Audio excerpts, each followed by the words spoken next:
You are the new father-in-law of Rob Sight Ford. The new father-in-law of Bobby, I kind of like that. Hey, from now on, why don't you just call me Kevin?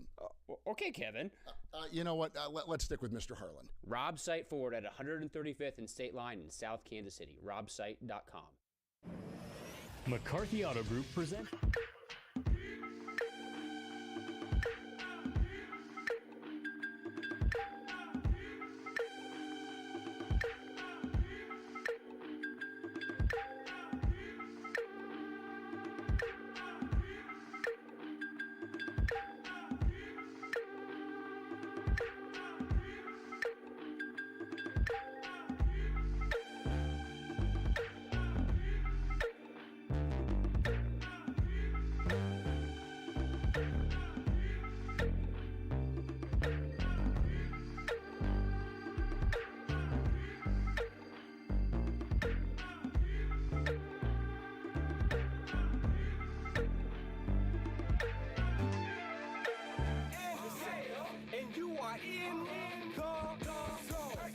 In the Zone with Jason Anderson on Sports Radio 810 WHB.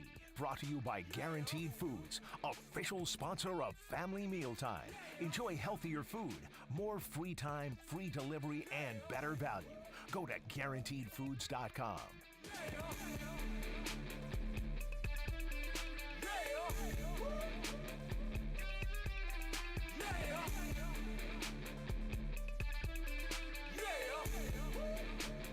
I'm at a Wednesday edition of The Zone right here on Sports Radio 810 WHB. Jason Anderson with you, Josh Brisco, and Dylan Michaels. We head up until 2 o'clock. The next 4 hours, we've got you.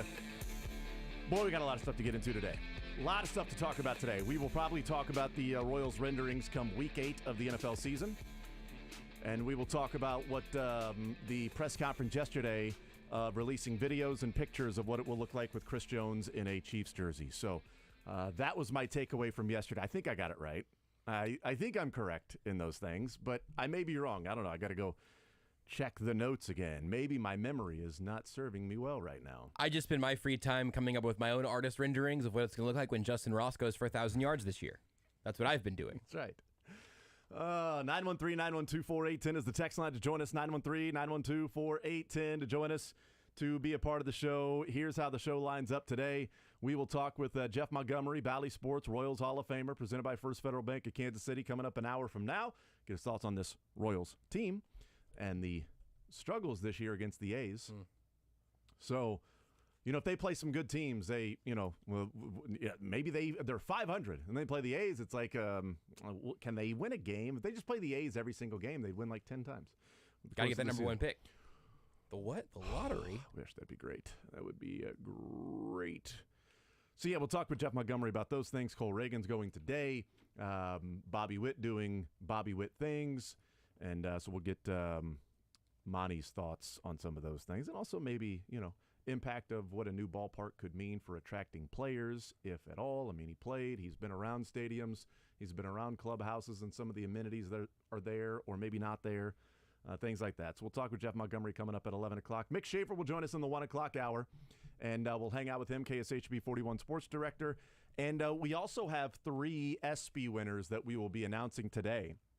We'll be announcing some ESPY winners here on Sports Radio 810 WHB as voting has been closed, and we go through our announcements. On Monday, we announced the female high school athlete of the year on the Kansas side being Skylar Pierce from Olathe Northwest, one of the best volleyball players in the country, right here in our backyard in the Kansas City area.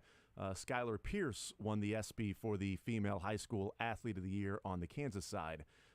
So that was announced on Monday. We will have a few announcements today.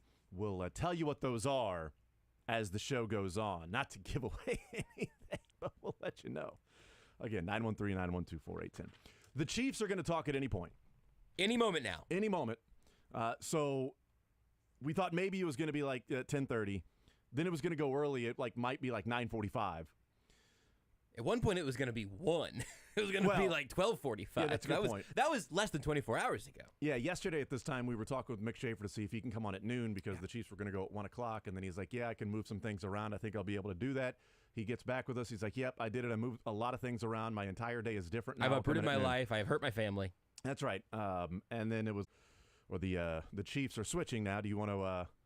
We need you back at 1. It's like, oh, well, I guess I'll go fire this person I just hired to do that job for me. So no big deal. We're at least the Royals are adding jobs because Mick Schaefer is taking those away because of all this moving around. But he'll be back at 1 o'clock today, and we'll talk with him. But a lot of moving parts over the last 24 hours, which people don't really care about. They'll just care about hearing the Chiefs today, and that'll be Andy Reid, Patrick Mahomes, and Sugar Shane Bichelle. It's happening. SB in the Heezy. Future 5th-round pick, Shane Bichelle. What will they get back for Shane Bichelle when they trade him on Tuesday? Shane Kevin Cobb Bichelle. Yes. So we'll hear from Shane Bichelle today. Is he going to be? Well, Andy Reid will certainly be asked about, hey, Shane Bichelle's talking today. Is there a leader in the clubhouse for the quarterback too? You brought in Blaine Gabbert. Andy, at what point do you think Patrick Mahomes no longer needs a veteran backup to be around him? Here's Andy Reid.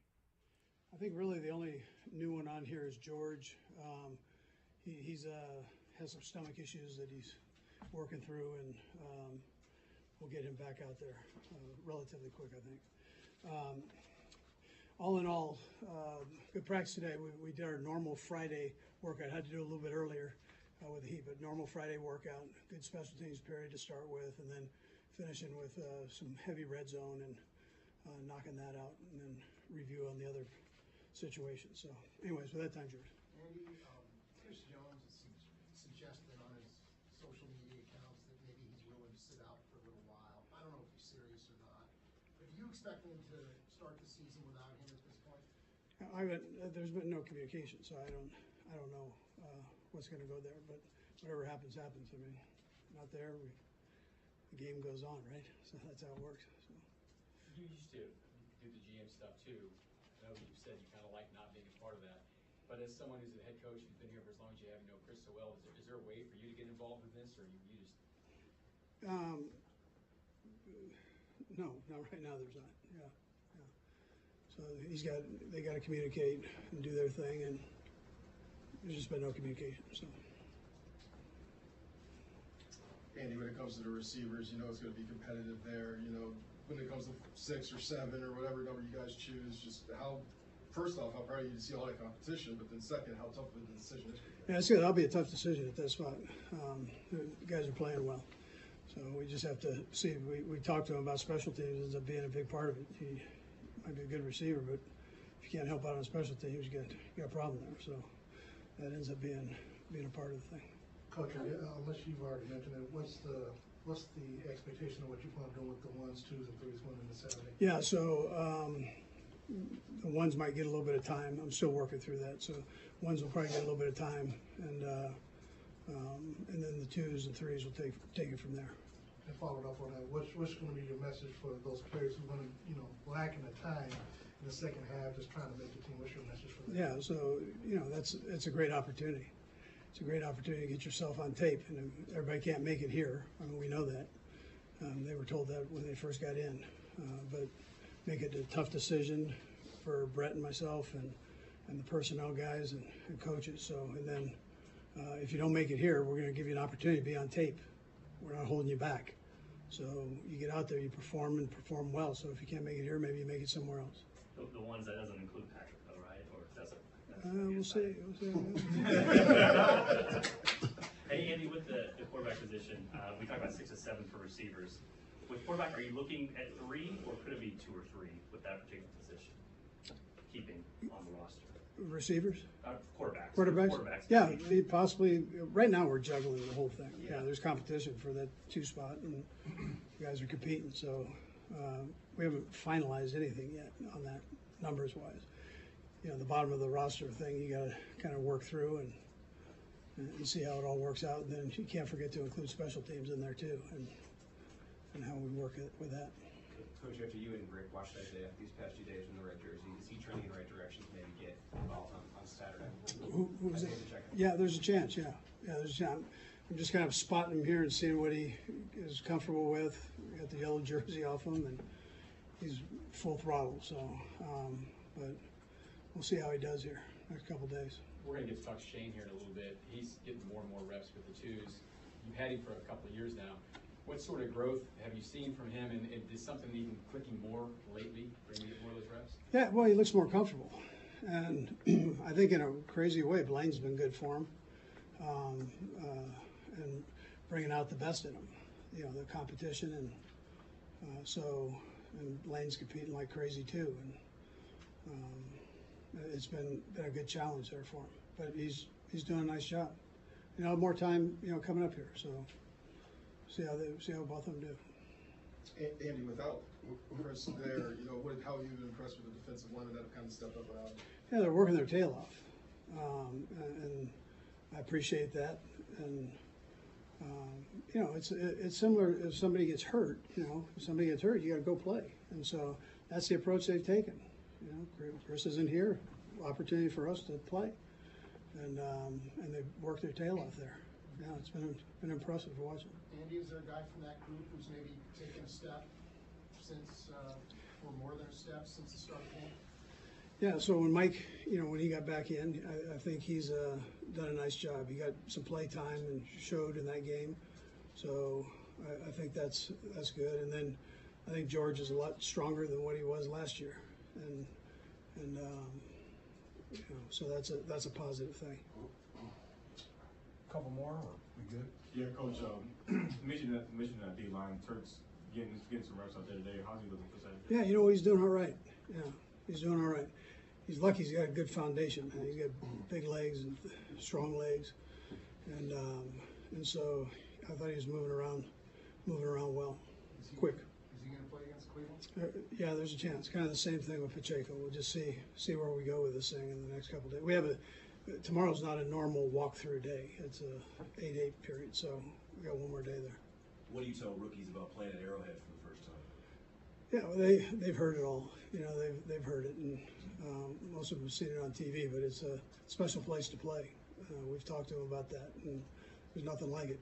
So, Coach, I know this might be a dumb question, but do you ever? You have your ones, you have your twos, you have your threes, but do you ever want to see how a number 3 can go with a number 1, like Patrick with, say, number 82 or something? Do you shuffle around a little bit rather than divisions? Yeah, I mean, we evaluate the guys every day, and so if we think somebody has something that shows, we go ahead and give them an opportunity to move in there, and a little bit like what we've done with the receivers. And some of those guys are guys that we're trying to look at and see what they've got. Yeah. All right. Thank you. Okay, good. Thanks. All right, there's Andy Reid. Boy, an interesting update. Asked about Week 8, and we'll hear from Patrick Mahomes, and we'll hear from Shane Bichelle. But the tweet from Chris Jones, Week 8, and Andy Reid, there's been no communication. Don't know. Whatever happens, happens. The game goes on. Right now, he's not going to get involved. Question, do you get involved? Said, no, not right now. They got to communicate. There's been no communication between the two sides. You mentioned that twice. Yeah. Don't know what the timeline is there, but... Yeah, communication, I believe he used 3 different times. There's no communication. Then he said they have to communicate, and then he ends again with, but that is not the case with Brett Veach and Chris Jones, which, again, all is fascinating when this offseason has been nothing but Chris Jones. I want to be a Chief. I love it here. I want to be a Chief for life. Thank you to Brett Veach, the general manager, when he was at the ESPYs Award, which I read perfectly clear at that We were time. wrong about some stuff. Yes, it's just it's interesting, and obviously it's Brett Veach and the Katz brothers. But is there a point to where Chris Jones steps in and says, "Hey, let's figure this. We need to start communicating. Hey, let's reach out." Are they playing a game of chicken? Of the first one to reach out means that they no longer have the upper hand. So we'll wait you out. Whoever, I might have been a Lebo question actually, but whoever asked, is there a way you can get involved here? Lebo. That man's a big J journalist. We haven't talked about his performance yesterday. What a day! You say, is there a way for you to get involved? When Andy Reid kind of pauses, says, "Well, no." What that meant to me is yes, and I'm doing it right now, here in front of you. Yeah, am I getting involved? We need to communicate. Yeah, and it was a great, great question. Great question. You've been a GM before. You know how these things go. There's a point where you get involved of like, hey, let's get this thing done. Let's go play football. No, not right now. They have to communicate. He could communicate to Chris Jones, but here's the thing. Andy Reid knows what's going on. Yeah. He is involved. Yes. He's involved in terms of contracts, negotiations, what Chris Jones' camp wants, what the Chiefs are able to do. He's on board with that. if he wants Chris Jones in camp right now and says to Brett Veach, do what you got to do, get it freaking done, pounds his hand on the table and storms out of the office, Brett Veach probably figures out a way to get it done. But I don't think that's how Andy Reid is acting right now. No. I think Andy Reid is taking the same approach, just as they did with Tyreek Hill to a degree, of it's not going to be done. What is interesting is Patrick Mahomes at the podium right now. Yeah, I think just keep, I call it stacking, keep progressing, keep getting better and better. I mean, obviously, you want to hit the regular season rolling, and we have a great football team. We're playing that first game, and so we did better than the first game, this last second game, and let's keep building and getting better and better and get that momentum going into the first game of the year. Are you still looking for the? You mentioned how you haven't been hit yet. Are you still kind of anticipating wanting to get that first hit out the way, or what? If it happens, it happens. And obviously, it's kind of a good thing because, I mean, offensive line is protecting really, really well. So it might be the regular season, hopefully. I mean, I go in with the mindset that I'm going to take a hit here or there, but the offensive line goes into the mindset that they don't want me getting touched. So it's hard to tell them to let someone through. It's not like I remember the Titans or anything like that. So if it happens, it happens. Chris Jones is out there on Twitter suggesting maybe he'll skip a half a season or whatever. I don't know how serious he is, but I do know he's not here. Are you expecting to start the season without him? No, not necessarily. I mean, I know that stuff, contract stuff's hard to talk about because everybody wants to make money for their entire family and everything like that. But I know how much Chris loves the Chiefs. He loves being a part of this organization. And so I just try to stay out of it and just tell Chris that I love him and that whenever he does come back, he'll be welcomed with open arms. And we know that he's preparing himself so that whenever he does get back, he can be that dominant player that he always has been. With that said, has this been going on maybe a little longer than you anticipated it would when say camp first started? Yeah, I don't think anyone expected him not to be here now, but that's part of the contract negotiation stuff. So, I mean, I'm not looking down on him for anything like that. He has stuff that he's trying to get done that he feels like he needs to get done right now. And so I respect his decision. And then whenever he gets back, like I said, we open him with open arms. And he's a vital part of this organization. And so I'm glad that he's on my team. It is different from when a player is injured and not playing versus someone that's healthy that's holding out. Does that put more pressure on the offense when the season begins if he's not on that, knowing what he brings to the team? Not necessarily. I mean, you have to trust everybody. Obviously, Chris is a once-in-a-lifetime type of player to be that big at the defensive tackle spot and being able to get sacks and do stuff like that. But you have to trust the entire defense, just like they have to trust the entire offense. Whenever I'm not in the game, they trust the guy that comes in is going to go out there and make an impact. And you've seen that with Chad over the last few years. And when the game that Travis wasn't in a couple years ago, other guys stepped up. That's how great football teams work is you got to have depth everywhere, and you got to have guys that will step up whenever their number is called. And obviously, you want to have these great players like Chris, but everybody has to step up whenever their number is called. Patrick, you've had the opportunity to go against this first-team defensive line as is for the past month. Obviously, non-contact, but what have you seen in the line as is? How's the confidence level in what they can do? Yeah, I'm very confident. I mean, we have a lot of great players, a lot of depth, a lot of guys that are coming in and working hard. Obviously, there's some young guys like George and Felix and stuff like that, but they play hard every single play and they get after it, and that's what you want. Obviously, it's hard to replace just Chris because Chris is, like I said, a once-in-a-lifetime type of player. But I think with groups of guys, they're doing a great job of just working hard and continuing to push to make themselves better. Coach said there hadn't been any real contact between the organization and Chris recently to comment about, but I'm assuming some of the players text with him or talk to him. When's the last time you talked to him? What are his spirits like? Yeah, we stay in contact with him all the time. I mean, he's in good spirits. I mean, he's a guy that he loves football. Like I said, he loves playing for the Chiefs. And so it's a hard time for all players, I think, whenever this stuff comes up. Because you want to play, you want to be out there, but at the same time, you want to take care of your family. So it's finding that right spot and where you think you need to be at that time. And so it doesn't hurt. Like I said, it doesn't hurt his relationship with any of us. I mean, we respect his decision. But at the same time, whenever he comes back, we'll welcome with open arms and know that he's going to be a pivotal teammate to help us try to make a run at the Super Bowl again. Couple more, guys. If you do play on Saturday, it kind of marks a change of philosophy of playing in the final preseason game. Is this something you want? You feel like you need to get some snaps? Yeah, I just prepare myself every week. I prepare myself to play. I get the reps in there, and then I follow Coach Reid's lead. He's done this for a long time. He knows what's needed every single year in order to go in and play well at the very beginning of the year. That's why his record is so good at the beginning of the season. And so I prepare myself to play, and if I get that call, then I'll go out there and play and try to execute at a high level, and then try to just prepare myself to be ready for that week 1 of the regular season. We'll go last 2, Harold and then Adam. Go ahead, Harold. Patrick, you've got to see Shane over the years here, and now he's developing. Looks like he's in position at least to compete for a backup spot. You know, how have you seen him develop, and how proud are you, if you will, with all the advice you've given him and all the other guys have given him to make him see him impressive? Yeah, I think just the entire QB room. I mean, we push each other to be great. We want that QB room, no matter who steps in, to be able to go out there and have success. And I think you've seen that over the years with Chad. You've seen it with Matt Moore. And now you've seen with Shane, he's getting better and better every single year. And then you've seen guys like Blaine, who's came in and learning a new system. He's already having success early in the preseason as well. And then Chris. I mean, we try to take pride in that QB room that no matter who steps in the game, there's no drop-off and that we can all go out there and have success. So I'm proud of all those guys. But, I mean, it's Shane being here for 2 years and just to stay grinding and preparing for his moment. And he's done great this preseason so far. Adam?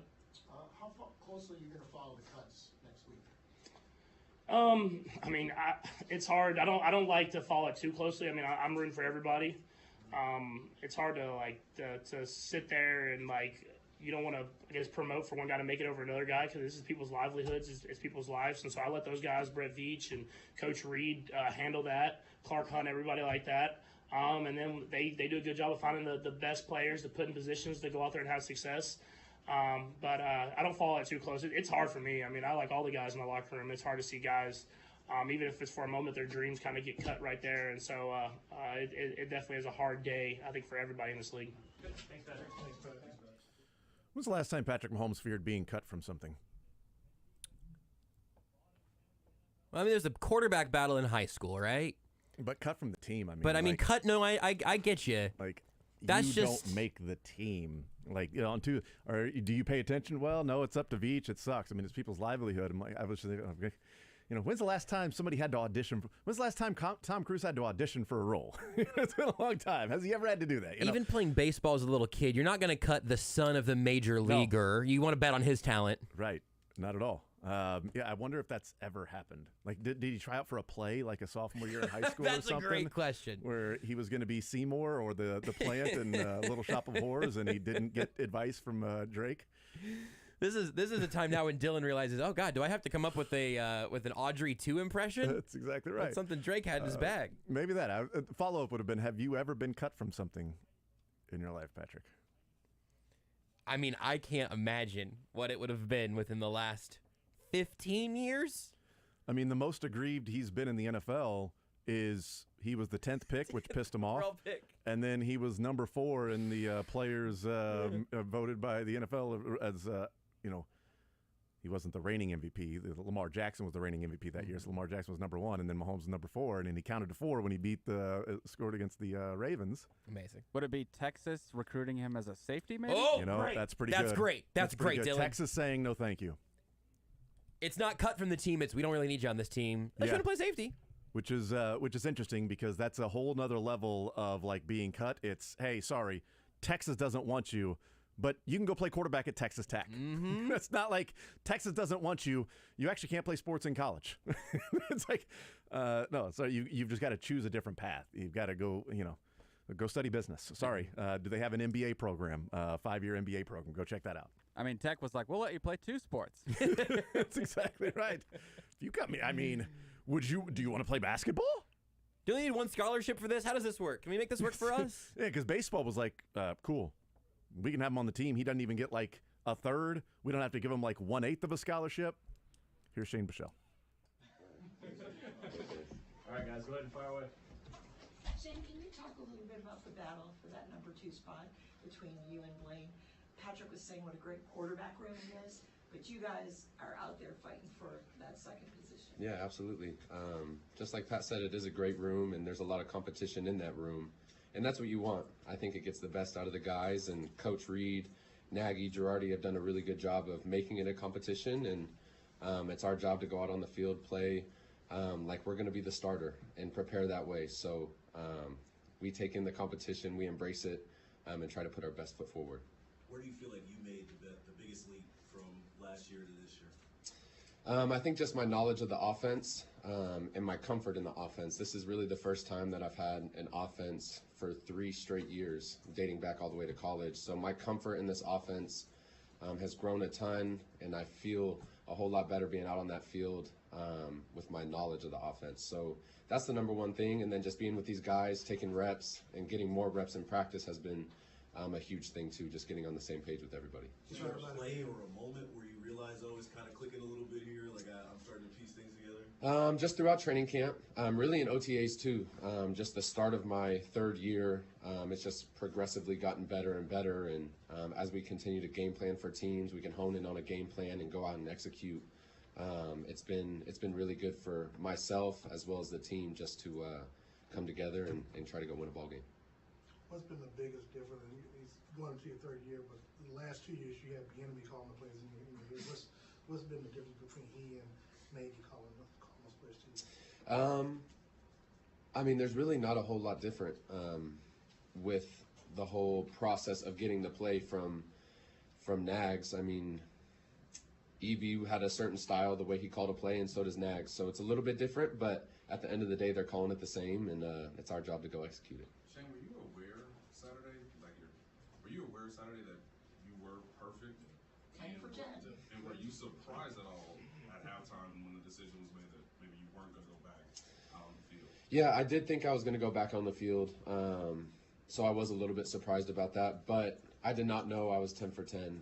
Someone on the sideline did tell me, so I thought that was pretty cool. But, yeah, I was looking forward to going back out there in the second half. I didn't end up going, but just anytime you get to go out on the field, I embrace it and I want to go out there. Shane, you're your own person, but what have you learned from Patrick being with him for 3 years? I mean, I'm not expecting you to do a behind-the-back thing, but Yeah. what have you learned that maybe fits well for you and helped you grow as a quarterback? Yeah, you're exactly right. I mean, it's tough. It's not tough being in that room, but you kind of gotta take what Pat does and kind of put a little bit to your game, and also let him do what he does, because he's the best in the league at what he does. So definitely his leadership style. I think that gets kind of caught up in all the behind-the-back passes and deep throws, scramble drills. The way he leads a football team is special, and so I see that. And then just different ways in protections. He's super smart. I think that's another thing that gets overlooked. So just his knowledge of the offense, the way he carries himself and carries his team is definitely something that I've taken from him as the older brother, I'd say, in the room. Shane, you spend a lot of times with the wide receivers that are trying to make the cut here. You know, in your impressions of working with them through practice and games, you know, how tough of the competition this is for the receivers, just how talented this room is, and just your overall impressions of those guys that are trying to make it. Yeah, they've done a really good job. You know, we have our 1 or 2 guys, 3 guys, but I mean, that room is stacked with talent. And so it's tough, man. We see in practice every day, there's a new guy that comes up and has a great day. And then there's a guy in a game like Amir who had an unbelievable game. So, you know, it's tough. But just like we said at the beginning of this, competition brings the best out in people. And so that's good for that room. We see it every day, and they'll continue to shine. Shane, we got to watch our last time we're going to get to watch the practice today. We watched a lot of your guys' practices. We watched you guys taking mental reps back behind. But when you start getting more of those number 2 reps, does that give you a little different feeling when you're going out there on the practice field? Like, hey, I'm getting more reps than I was before. Does it give you a little boost as well? Absolutely. I think just the more you can rep something out in person in a team setting where you're actually in there in the game, I think it helps a ton. And don't get me wrong, the mental reps behind the quarterback do help a ton, but also just being in the practice and actually getting those reps does help and correlates into the game for sure. Coach Nagy mentioned just how hard you've worked behind the scenes over years to put yourself in this position. Now that you're in the mix here for that spot behind Pat, just how rewarding do you feel just having done all that work? Yeah, I mean, it's just what we do at the quarterback position is we put in a lot of work, and when the time comes, it comes to fruition. So it's our job to be as prepared as possible for any type of thing that happens in the game, in practice, whatever it is. We got to be prepared, and we never know when it's going to be. That's the tough part of being a backup quarterback, is you never know when something's going to happen. So you have to prepare like you're the starter and be ready for any moment. Shane, what's cutdown day going to be like for you this year, and will it be any different than it was for you, say, a couple of years ago or even last year? That day's always tough. I mean, you never know what's going to happen, and you just hope and pray that your play in the preseason did a good enough job to put a good impression on Coach Reed and Veach and all those guys in the office. And so it's a tough day, but we'll see when it happens, when it gets here. You have a better feeling about it in your particular situation than you did last year? I'd say a little bit, yeah. For sure. I'd say I'm a little bit more comfortable just on the aspect of those things, but still, it's still kind of an eerie day a little bit. So we'll see when it gets here. Hey, Shane, in what ways does Patrick set the standard you were talking about in terms of maybe the intensity of the work? And I just wonder if you've seen him even grow in that way in your couple years here. Yeah. I mean, in everything he does, there's a tempo that's really unmatched. And he pushes these guys, and especially in the beginning of a practice, I mean, his tempo is really impressive. And we are harped on that to get these guys going in the beginning of a game, beginning of practice, whatever it is. And so Pat does a really good job of just leading these guys. And then it trickles down to us whenever we go in with the twos or the threes, whoever it is. It's our job to get these guys going as well. And so we take that from the top down. And does it surprise you at all that he continues to have the sort of fire and motivation that he's had after all he's already accomplished? No. I mean, he's one of the most competitive people I've ever been around. And he takes that, I mean, all of the accomplishments that he had last year, I mean, that's in the past, and he'll tell you that. It's a new year, and he's looking forward to this year, and we all are. Yeah, last year was great, but this is a new year, and we're going to try to accomplish the same thing and more. What do you remember about, you were a freshman, I think, in 16 when he was at Tech and you were at Texas? Oh, yeah. What do you remember when you, you saw him, like your first impression of seeing him out there playing against you guys? Yeah, that was a great game from what I remember. But that was cool. You know, whenever he was a junior, I was a freshman. We knew each other growing up, not like personally knew each other, but I knew of him, just similar backgrounds. Dads played ball, playing college football, and so you know, getting to see him, I mean, he was a slinger, man, like he is now. He was doing that at Texas Tech and with Cliff and all those guys, but just seeing him for the first time, and I got to say hello to him. That was cool, and I mean, God works in mysterious ways. We're here now, and one of my great friends, so that's a cool thing to connect on going back to freshman year, and now we're here however many years later. So. Thanks, Shane. Thanks, Shane. All right, there's Shane Buechele, Patrick Mahomes, and Andy Reid. Shane Buechele's dad playing Major League Baseball, so they've got that in common. Both for the Texas Rangers. I don't think they played together ever. I don't think they did. Did Pat Mahomes and Buechele ever cross paths? I don't know. Why don't you look that up? I'll look it up in the break. I'm looking at it. We'll go to break right now, and we can look that up. So there you go. There's Shane Buechele, Patrick Mahomes, and Andy Reid. We'll take a timeout. We'll come back and get into some of the things we heard from those three individuals. And most importantly, what Steve Buechele's up to. Just kidding. He's still working for the Rangers, I guess. He is still working for the Rangers, but did he and Pat Mahomes Sr. ever cross paths? That's the question we all want to know. We'll get to the bottom of that next. Want to see more of The Zone? Watch the show live on the Sports Radio 810 WHB Facebook, Twitter, YouTube, and Twitch.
we'll get into, obviously, the secondary stuff about Chris Jones. But the most important thing being Steve Bichelle and Pat Mahomes Sr., did they ever cross paths? They never played together. They both did play for the Rangers. They both did play for the Cubs, but at different times. When Steve Bichelle was still in the league with Pat Mahomes when they crossed paths was 92 to 95. Pat Mahomes with the Twins. Bichelle was with the Cubs. No interleague play. But Steve Bichelle played for the Rangers for about a month before he retired in 1995. Pat Mahomes pitched against the Rangers in 1995. Steve Bichelle had retired about 3 weeks before Pat Mahomes pitched against the Rangers for the Minnesota Twins. But if you pull up the game log and the box score of that game where Pat Mahomes pitched against the Texas Rangers, the starting pitcher for the Rangers that day was Bobby Witt. So there you go. How unbelievable is that? That's so weird. How unbelievable is that? So the one time we're like, did Steve Bichelle and Pat Mahomes ever cross paths? Well, let's see. Ooh, he pitched against the Rangers. The one time Bichelle was on the Rangers. Nope, Bichelle wasn't there, but the starting pitcher was Bobby Witt. Okay. Do you have the exact date of that game? August 23rd. August 23rd. Rangers won 9-1. I'm gonna we're gonna at least document this Bobby and then get Witt, a tweet out or something. Because how about this for a stat line? Bobby Witt, complete game, 9 hits, 1 earned run, 3 walks, 0 strikeouts. Wow. 9 innings. Crafty. 9 hits, 3 walks, 1 earned run, no strikeouts. 12 guys got on base against Bobby Witt that day. Only one of them scored, and he struck out Cerro. Also, because Bobby Witt went 9, we can say with great confidence that at some point Bobby Witt walked off that mound and Patrick Mahomes Sr. walked onto it back to back. The 7th inning. That is hilarious. Pat Mahomes pitched the 7th inning and Bobby Witt pitched the 7th inning. So now my job is going to be to try to find an old film of this game. For one inning, they pitched against each other in a game. And we got to the bottom of that by looking for Steve Bichelle. So there you go. Shane Bichelle, by the way, seemed a little more confident on Tuesday. Do you approach this? Well, I mean, yeah, it's still the same, but it's like, it's a little different now. You could tell there was more of a confidence of like, I'm not going to, Tuesday may not be as worrisome as Tuesdays or cut down days of yesteryear for Shane Bichelle. But also interesting that Andy Reid said after the game that Blaine Gabbert was not scheduled to play. Yeah. Shane Bichelle at halftime was expecting to play the third quarter and was surprised when he was told Blaine Gabbert is going in the game. Who made that decision? That's the next question. And who made the decision that Blaine Gabbert was actually going to play? Was it Andy Reid saying, okay, Shane Bichelle's out there 10 of 10. He's balling out. He got a rushing touchdown as well. Blaine, you want to play? Or did Blaine go to Andy Reid and say, nah, man, I need to be out there. I need to be out there because this team sucks we're going up against, and I want to put up some big-ass numbers too. I think I can get a perfect quarterback rating against, which is weird. Shane Bichelle, 10 of 10. A 109 quarterback rating. Blaine Gabbert, 13 of 15? And a perfect quarterback rating of 158.3. It's very weird. Don't know how that happens. Touchdowns help, I know. Yes, it does. 2 touchdowns as opposed to 0 touchdowns. Gabbert was 7 of 8. He wasn't 13 of 15. Jesus. He was 7 of 8 for 120 yards, 2 touchdowns. The only incompletion should have been a touchdown to Justin Ross on the outside. Yeah, that's right. But the next play was a completed touchdown. So he would have been 7 of 7 with 2 for the exact same number of yards and 2 touchdowns. So that would have given him a perfect quarterback. Oh, wait. Right. So I guess it doesn't matter. Well, in fairness, if that was on Justin Ross, it wasn't a bad throw by Gabbert. Good job, quarterback rating. Yeah. Maybe we can trust you after all. Yes. So that's interesting because Andy Reid also saying that when we get to the bottom of the roster, that those are decisions that you got to make. Right now, he said he's, quote, juggling the whole thing. They haven't finalized anything yet. And when you get to those bottom questions on the roster, then some other things come into question there. And then asked about Shane Bichelle, says he looks more comfortable. Crazy way, Blaine has been good for him. That was interesting. Yeah. A crazy way. In a crazy way, Blaine has been good for him. As opposed to like, sorry, Blaine, that sucks for you, but you've actually been good for Shane Bichelle. I know you came in to be the backup quarterback, but you've helped him be the backup quarterback. So congrats. Well done. It's crazy, man. That's crazy. That's wacky. That's wild, man. That's some crazy stuff. Chris Jones, no communication. Ugh. I wanted to talk about Kevin Cobb again. Calvin Cobb? Kevin Cobb. Oh. Kevin Costner. Calvin got a job. I think there's a little bit of a chance this is an incredible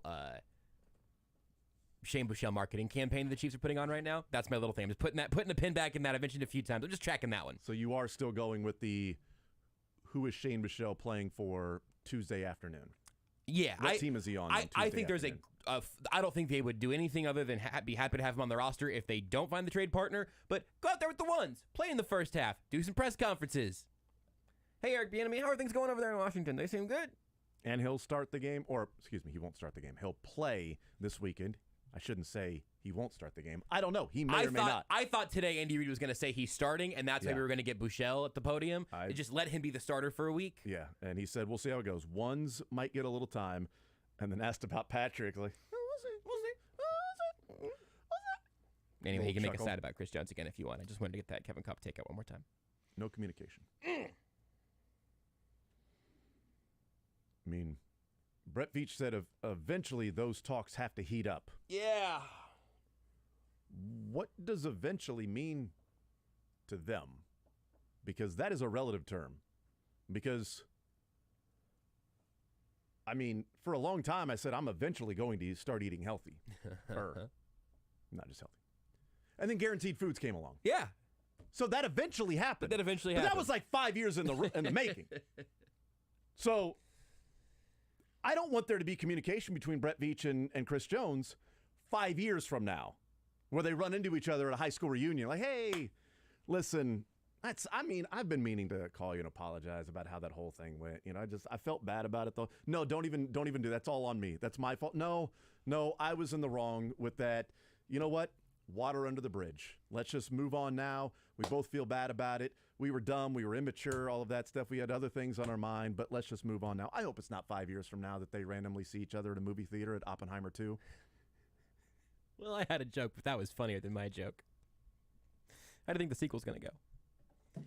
Run into Chris Jones 5 years later. So, water under the bridge, like you said. How's Carolina been anyway? I mean, I haven't heard much about anything going on over there. You enjoying it? Good climate down there? You get your Januaries off. That's nice. That's awesome. You work less, paid more. Take the show with you by listening live on 810WHB.com, in the 810 mobile app, or by subscribing to The Zone wherever you get your podcasts. Yes, you've waited all year. The time is finally...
Tell them about this Royals team, what they've done as of late, good or bad.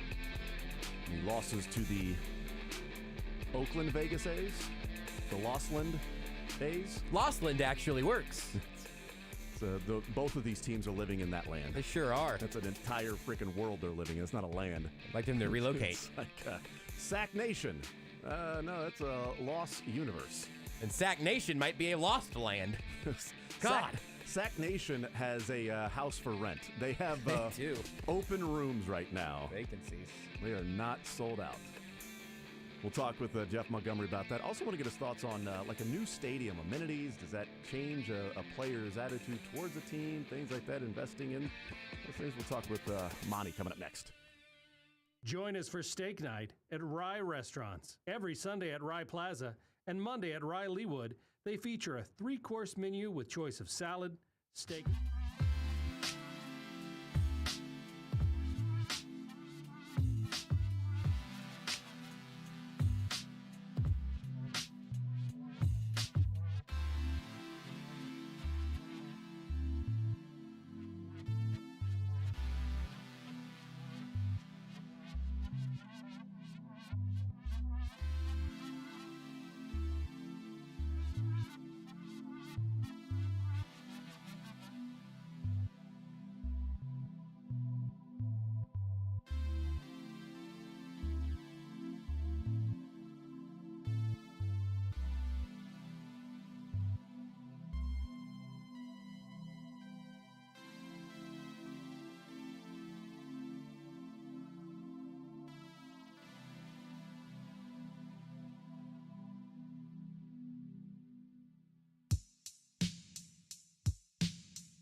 at GuaranteedFoods.com.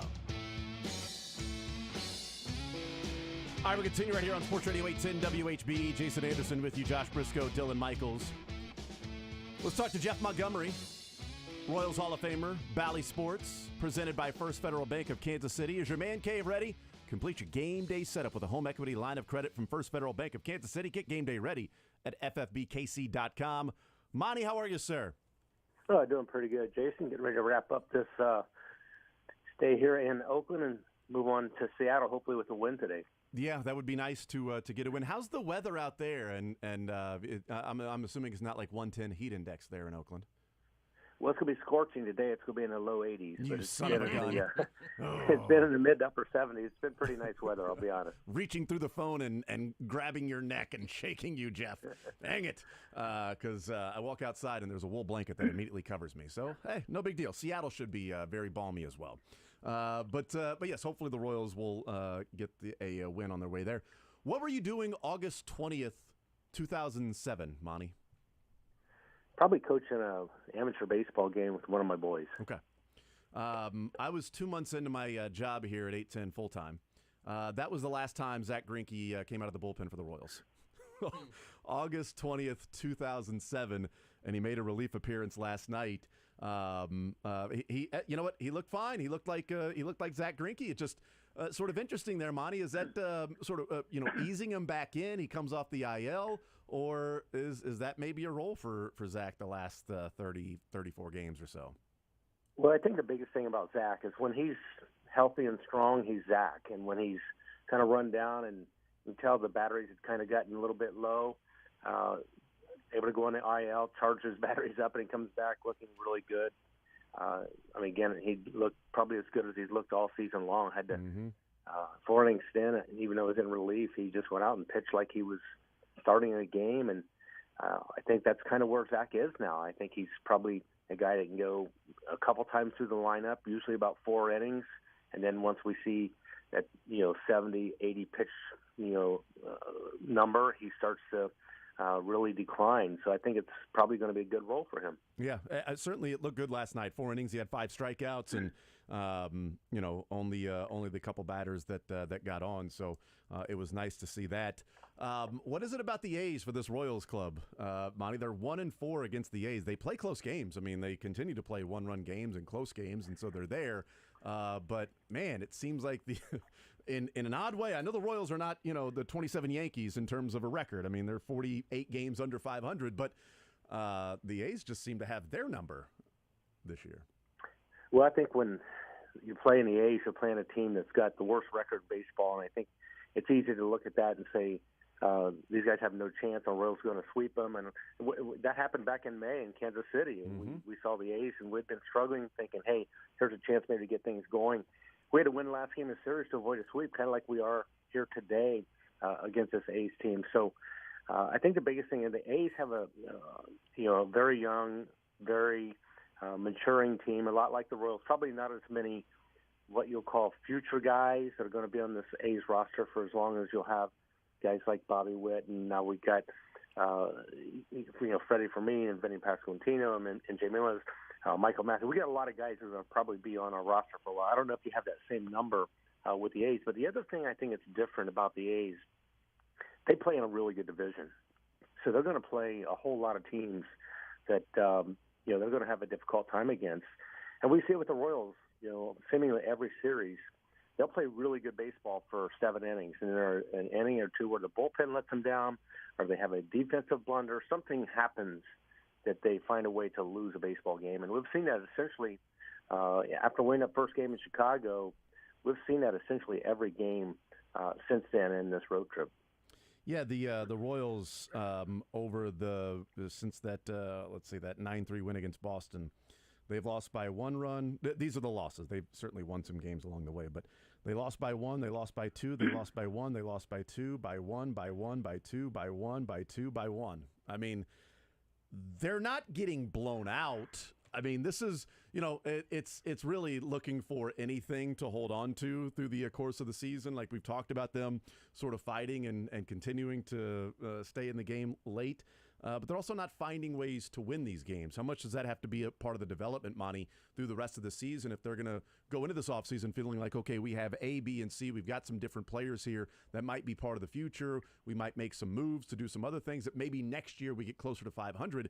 In these last 30, 35 games or so, how important is it for the Royals to find a way to come away with those victories in one-run, two-run games here as they close out the season? Well, I think that's part of the end game. It's part of the process. And you've heard me say, I'm not sure how many times, but several times, we're a team that plays good enough to lose a lot of nights. Yeah. Good teams and teams that have good records, they find ways to play good enough to win most nights. And you're not going to win all of them. You're not going to lose all of them. But I think when teams start to make that progress toward playing good enough to win, that's when you start to see something that gives you a little glimmer of hope.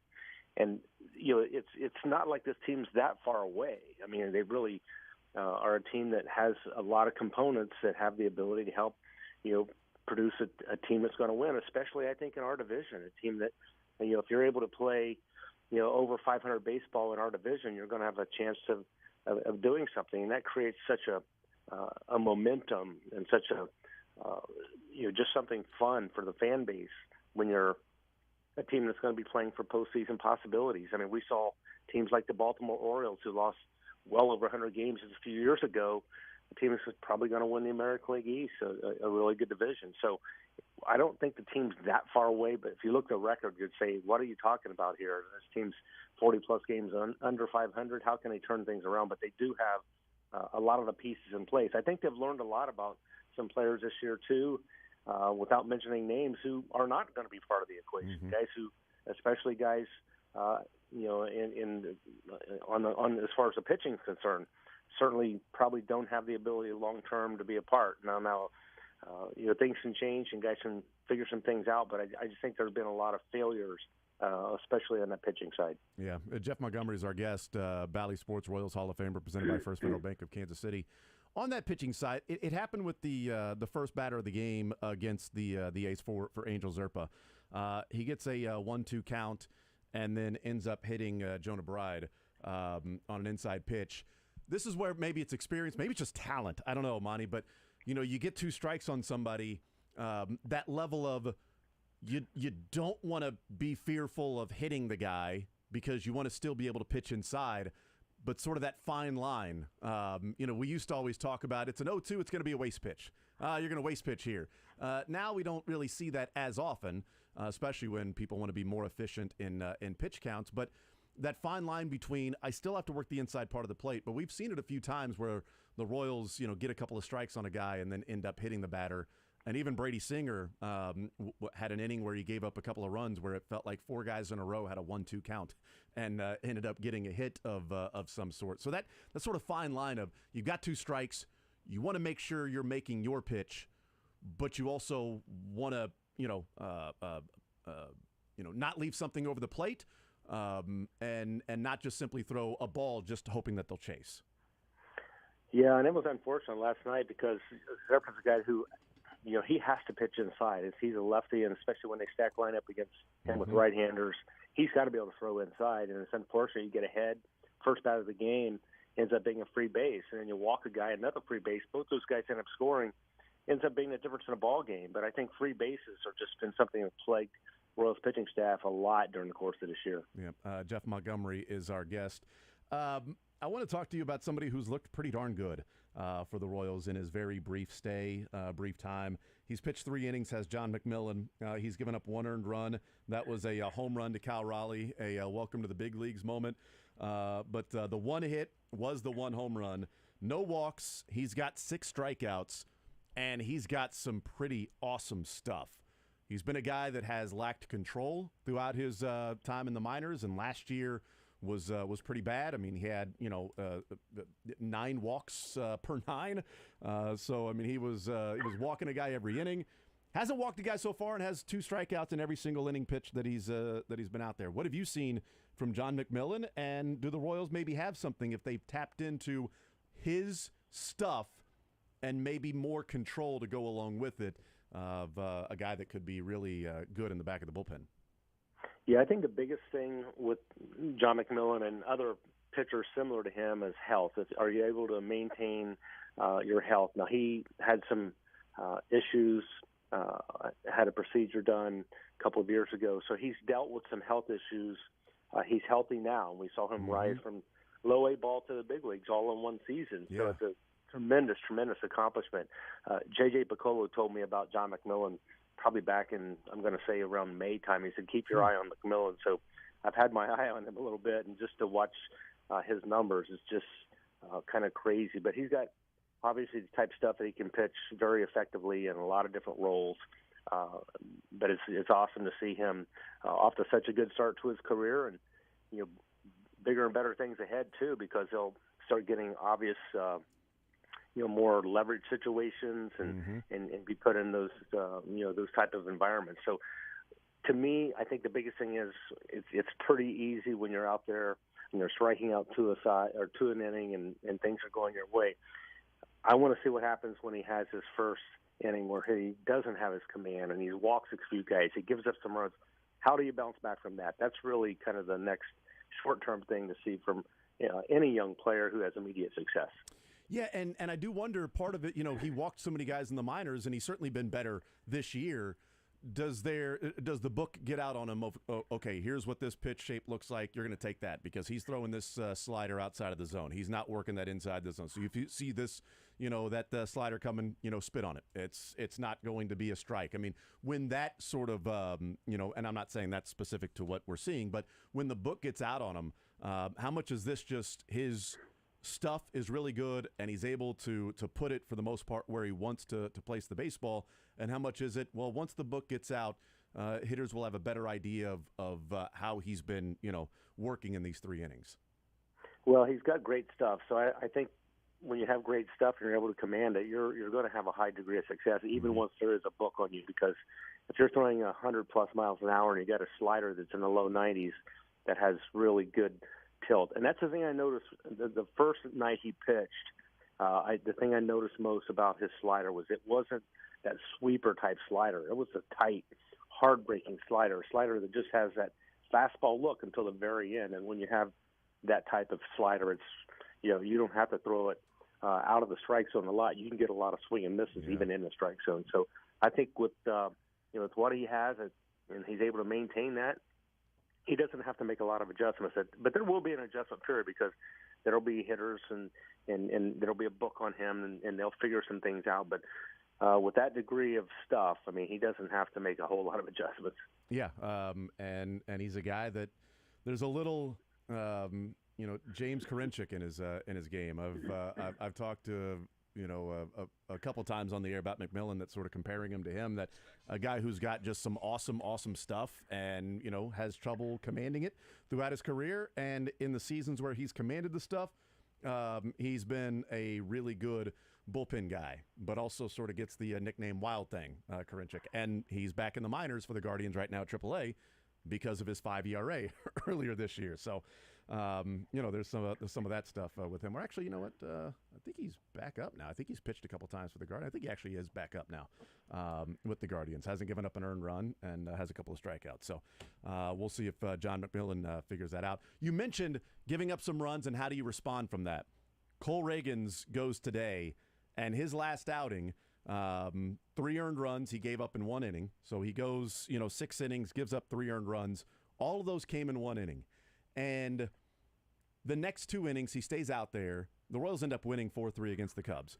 But the next 2 innings, he goes back out there, Monty, and he gets 5 strikeouts in the next 2 innings, gives up 1 hit. 1 base runner, 5 Ks in the next 2, after having a crooked number placed on the board.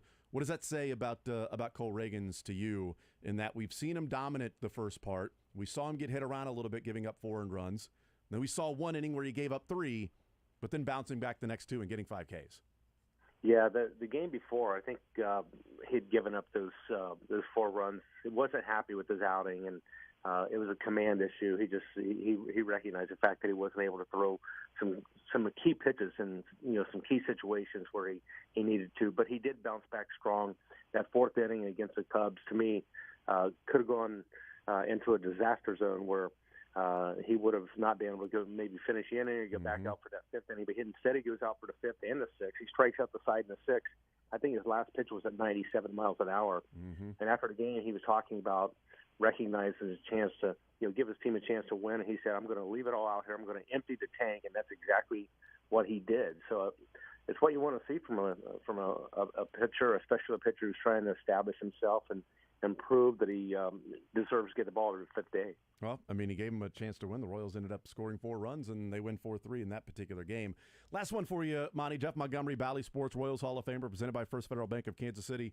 The Royals released renderings of a couple of stadiums yesterday, and whether that be downtown or North Kansas City. I'm just curious from a player's perspective, the amenities, the clubhouse, the things, and sort of bells and whistles. Ultimately, money is a factor, and it's like, they chose this place. Why? Well, the money was right. Or they're chasing a ring, something like that. But how much can some of those newer amenities, nicer things for players in a clubhouse make a difference in maybe attracting a player, or if you're building a new stadium, maybe keeping players around longer term? Well, I think anyone who comes to Kauffman Stadium always talks about how nice it is, and I agree. It's one of the nicest places to play. But I still agree with the organization, the fact that the experience can be better for the fan. I think the ability to create revenue and potentially bring in those players to want to play in a shiny new ballpark. But any place you're playing in the big leagues, it's going to be nice. There's no doubt about that. I think. When it's all said and done, and if and when we have a new stadium, they will do it right. I think there's no doubt about that, because there's enough evidence, there's enough opportunity and experience out there from all the other ballparks that have been built. You take the best of what you can, and you just try to make yours bigger and better than anyone that's ever been done, and it'll last that while until somebody else builds one bigger and better. So I think it's going to be an outstanding situation, regardless of which side it is. And just seeing the renderings and kind of the differences in the two sides is pretty interesting. It'd be really nice if you can incorporate the best of both worlds in whichever side you have. So I'm sure a lot of thought will go into it. I know it's very early in the stages with regards to what the finished product's going to be. A lot of changes, a lot of adjustments will be made, but great to see them kind of finally getting more information out and giving us a little better idea what it's going to be about. Jeff Montgomery, Bally Sports, Royals Hall of Famer. He's presented by First Federal Bank of Kansas City. Monty, great stuff. Really appreciate the time, sir. Enjoy the final game of this series in Oakland, and then have fun, I guess, in Seattle. Then we'll see you back here after this road trip is done. Thank you, sir. Sounds good, Jason. Thanks for having me on. Absolutely. There's Jeff Montgomery, Royals Hall of Famer, Bally Sports, and he's presented by First Federal Bank of Kansas City. Is your man cave ready? Complete your game day setup with a home equity line of credit from First Federal Bank of Kansas City. Get game day ready at ffbkc.com. We'll take a timeout. We'll come back. We'll continue rolling, and we will talk about the renderings. We'll talk about the stadium. We'll talk about what we heard yesterday, the reaction that has taken place since the Royals press conference and the renderings were released. We'll do that on the other side of the break. More Zone next. You're in the zone with Jason Anderson on Sports Radio 810 WHB.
All right, we continue right here on Sports Radio 810 WHB. Jason Anderson with you, Josh Brisco, Dylan Michaels. We head up until 2 o'clock. We've got some SB announcements that we'll be doing throughout the show, too. So you have to stay tuned and hear those. We'll talk with Mick Schaefer coming up at 1 o'clock. I told myself I wasn't going to do this, but then I started to go down the rabbit hole of looking to see how many times Bobby Witt and Pat Mahomes have faced off against each other in their career. One hit, not enough here. Yeah, we got the hit on the 1995 game. Got that one. Between the Twins and Rangers. Let's see about 1996, shall we? Okay. Because 1996 each game was now Boston against the Rangers. Ooh, let's see, and the Twins. Let's see, he pitched against the Rangers here. Pat Mahomes, no Bobby Witt. Should we just do this live on the air? I think we just go through 162 games. Like, okay, well, here they played the Mariners. That one's not going to be relevant. Let's not. It's fun though. Like it's cool that we I'll have get at least one piece of evidence, and by the end of the show, and certainly by the end of the week, I bet we may have more than one piece of evidence that on the mound it went from the cleats of Bobby Witt, ultimately Bobby Witt Sr., to Pat Mahomes, ultimately Pat Mahomes Sr. That's right. In one baseball game, one inning, the seventh inning in that game on August 23rd, 1995. Who knew? That fateful inning. Who knew? That inning had more impact on Kansas City sports than like decades of other actual sporting events that took place in Kansas City. I just finished it. That's the only time they faced off against each other. Is it really? Yeah, because then in '98, Pat Mahomes was in Tokyo, I believe, Yokohama Bay Stars, and Bobby Witt did not play against anybody there in the Japanese league. And then they played in, well, I guess interleague could have been going on. Interleague we'll get back to it. Interleague play was added in '97, which is funny because I saw the logo of the American League and National League eagle like fighting each other in midair.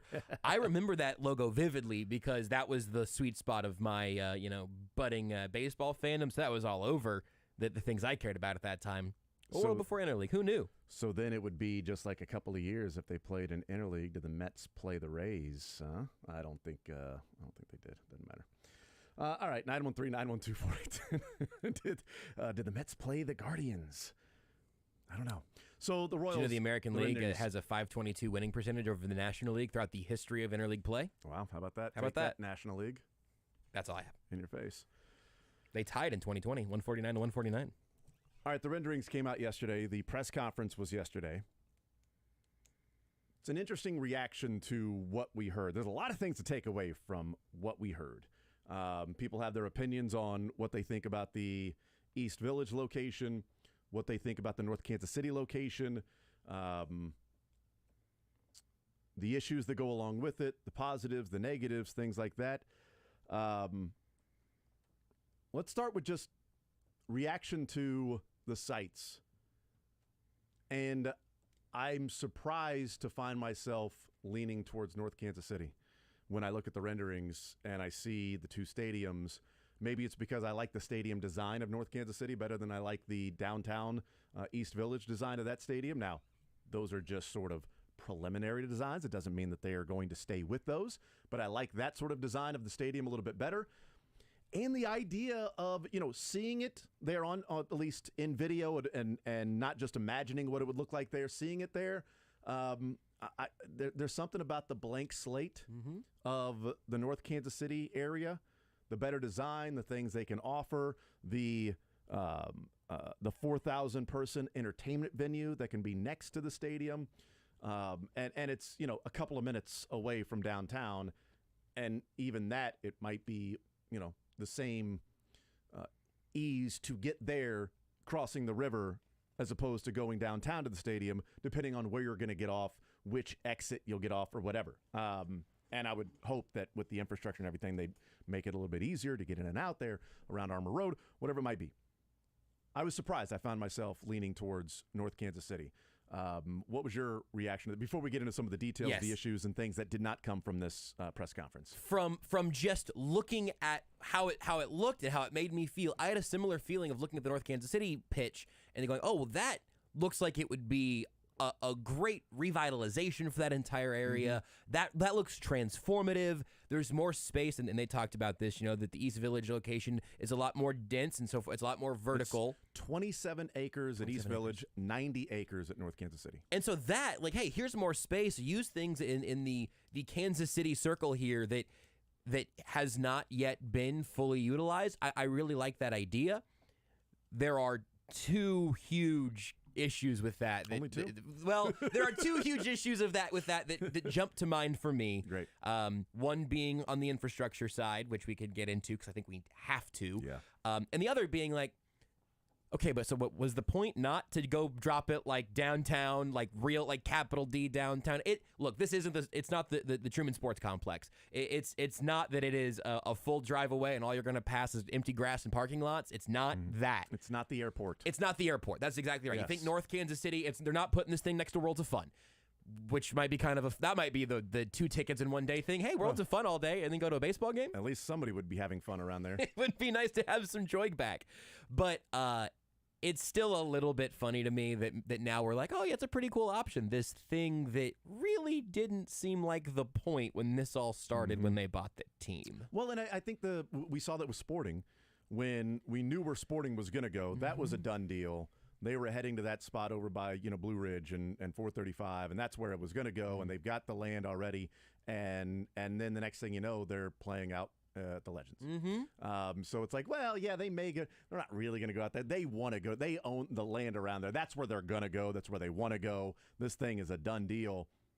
Until it wasn't. Yeah. Until they ended up somewhere else. That's the only reason, just because we have that history there with at least one team that was planning on building at one place that it felt like was a done deal. No matter what anybody else was talking about, it was sort of pushed to the side that they're going to end up there.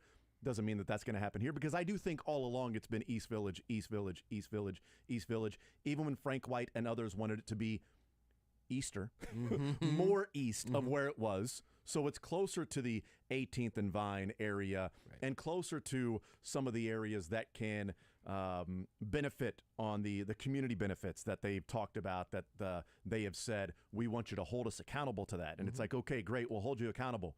What are the benefits? Well, we'll tell you about that later. Wait, hold on, guys. But we can't hold you accountable. And, well, we don't even know the spot yet, so we can't tell you what the community benefits would be. You just told us all the stuff in this rendering of, you've told us the economic impact. You've given us numbers. You've told us, the different things here or there of what these renderings are going to be. What's the community benefits? Well, we don't even know where the stadium's going to go. How could we possibly tell you where the community benefits are going to be? Well, what about the highways? Oh, well, we're going to break this up. We'll do this over there. We're going to cut this into concrete right there. We're going to build a bridge over there. What about community benefits? Ooh, wow. I mean, you guys are getting way ahead of yourself on this thing. We will get you to that information. We'll get that to you. I think there's a reason and a good reason why there have been some that are skeptical. Why a Frank White is skeptical when he's saying, yeah, but the whole reason you were moving down is to revitalize areas, to help out some of the underserved areas and giving back in the community there with more affordable, better housing in some of the areas. Yet you're moving over to the East Village, and that's not really where, you're hoping some of those, maybe across the highway where they've got the walking bridge, maybe that ends up being developed a little bit more. We'll find out. But, that's certainly one of those parts is, okay, so the whole point of this being about downtown, about revitalizing, about community benefits, and then North Kansas City is not that. It's not downtown. It's certainly an area that could certainly be revitalized, can be built up and made into what is just sort of space there. Yeah. To then... Now there's sort of a district, an entertainment district that's on that side of the river, which, hey, that's fine. With that in mind, I think that makes your Sporting comparison even more apt, because it was, hey, there's a speedway and then we're going to make things around it. And now you've got soccer, and things are going to surround it. Yeah. It's we will build it, then we will come. What you're saying is there'll be a Nebraska Furniture Mart on the other side of the river, North Kansas City, once they build this. And then you'll park there to get to the games. exactly You'll right, park in yes. the Nebraska Furniture Mart parking lot, and then walk to the stadium after that. You'll park, you'll look around, make sure people aren't seeing that you're parking to not go into Nebraska Furniture Mart. You'll walk probably like 10 cars towards Nebraska Furniture Mart and then go through the aisles or whatever, and Love then that. walk to Children's Pat your pockets, just loudly, oh man, I left my phone in the car again. You walk back to your car and wiggle the handle, get back to the stadium. I need my phone and my wallet to go into Nebraska Furniture Mart to buy something while wearing all of this sporting gear. Anyway. I believe I'll buy some furniture. I believe I'll buy some furniture. I believe I'll buy. I think that's a good idea. I think we need to make that happen. Anyway, go ahead. But I think that is a pretty reasonable comp to me of, okay, well, if you're going north of the river, you're saying we're going to build a stadium. We're going to build the entire area around it. We are going to have, I can't remember what they were using a phrase yesterday, but we're going to have, I'm just going to call it Camp Royals up here. Everything's, and that might make sense from a economic standpoint from the, say, hey, we want to own this stuff. This is all going to be revenue that comes to the team in some way, shape, or form. I get all of that. But it is it feels to me at least, like a much larger investment. And certainly, this is my other big thing about the North site still, an enormously larger infrastructure investment, because we are talking about like highways and stuff. Like when John Sherman talked with Vahe and Sam McDowell last week, they asked about that again, and it came up yesterday too, but there were no better answers yesterday either. And so the quote that the Star had about the infrastructure costs, say, will that be factored into the stadium total, or will that be additional? And John Sherman says that's probably additional to that. Some of it's in there, but then there's some of it on top of that, depending on the egress and ingress, freeway, highway, interchange modifications, things like that. Streets, sidewalks, utilities. We still don't know how much these cost. And that see, to me, when you get to the end point of this is what it's going to cost, that's got to be included. It has to be. We still don't have a final number. You can't say this is going to be a $2 billion project with an unknown amount of what the infrastructure and the highways and sidewalks to make it more viable to allow your fans to go in and out and to move with more ease, the ease that they are used to at Kauffman Stadium, so it isn't a complete and total, culture shock degree of, wow, we're parking like, 7 blocks away. Although sometimes when you're parking at Kauffman Stadium or for the Chiefs game, all you're parking, you're walking that far, you just don't have buildings and blocks to feel like, oh my goodness, we're like 8 blocks away. Yep. Yeah, you're also when you get there, like those that are tailgating way out. When you're gonna get your steps in. Yeah, absolutely. Forget something in the car, you're gonna know how far you're walking. But that should be a part of it. That has to be a part of it, of the final bill. And the final bill is not going to be the final bill because there's going to be overages and things like that, and the team will cover those things. They damn sure better. If not, then there's a no vote. Because even the Buffalo Bills, it's like $300 million over what the original plan was, but the Bills are covering all of the cost overruns. Yeah. So that's $300 million they're putting in more to that. And I would have to imagine that would be the same thing with this. We'll see. But those are all that's all part of it. And when the infrastructure question was asked, Todd was alluding to highways and around the East Village. And he's like, well, there's going to be more infrastructure there in North Kansas City because, it's got to be built up. Well, yeah, we know that. Like that part of it of like infrastructure and building buildings as opposed to buildings already being built downtown. But there ain't no way you're going to put a stadium in the East Village with the way that highway system is right now. So what's that going to be? How intricate will that be? And that's still an unknown. And also, when you're building that, are you tearing up the highway and having all of this massive construction during the World Cup? Oh! I mean, that's part of it. Like, is that timeline going to overlap? Because you want to move in 2028, World Cup's 2026. So that infrastructure and that highway, all that stuff has to be done too. Highways and all those things don't get redone in 5 months. No. That's not a quick turnaround. There are orange barrels everywhere. And that stuff that, look at 69 South, south of 119th Street. I mean, that thing's been going on for how long? And I don't know when the end is in sight, but I know it's still a cluster. It's going to look awesome. Widening the highway is going to be great for that. But Right now, it ain't great. How long it took him to widen I-35? There was a joke years ago that has stuck with me that the Midwest has 3 seasons. We have summer, winter, and construction. Yeah. And that's, oh God, I hadn't even thought about having to deal with all of that over the course of the World Cup. That presumably there would be a way to manage all of that isn't actively making Kansas City suddenly now unprepared to host the World Cup, which they were prepared for before all of this came through.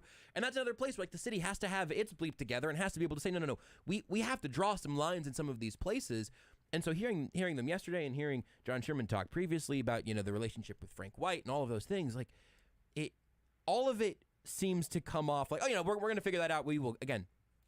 We'll get you that info, Herbie. We're going to get that right to you. We're going to get you that injury update. We're going to let you know who's at practice today. We'll get that to you. God, I wish one of them would have asked and answered and said, well, Veach handles that. Yeah, seriously. Just one time. That's kind of what it feels Brooks like a little Sherman's bit like, well, still. Veach will handle all the infrastructure It's stuff. really been him. kind of odd. I do want to hear a Brooks Sherman clip before we take a break. And we'll continue talking about this even in the noon hour as well, because there's a lot of stuff to get into and decipher and discuss. But the clip of what will ultimately decide the choice, it's about a minute long or so.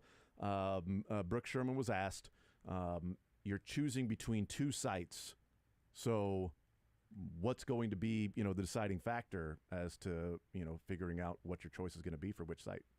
There's a number of factors in there, that brings in agreements with the elected leaders. When you think of a public-private partnership, that brings into play, as I said a little bit earlier, the public funding to go along with the private funding, to know that we can finance it appropriately.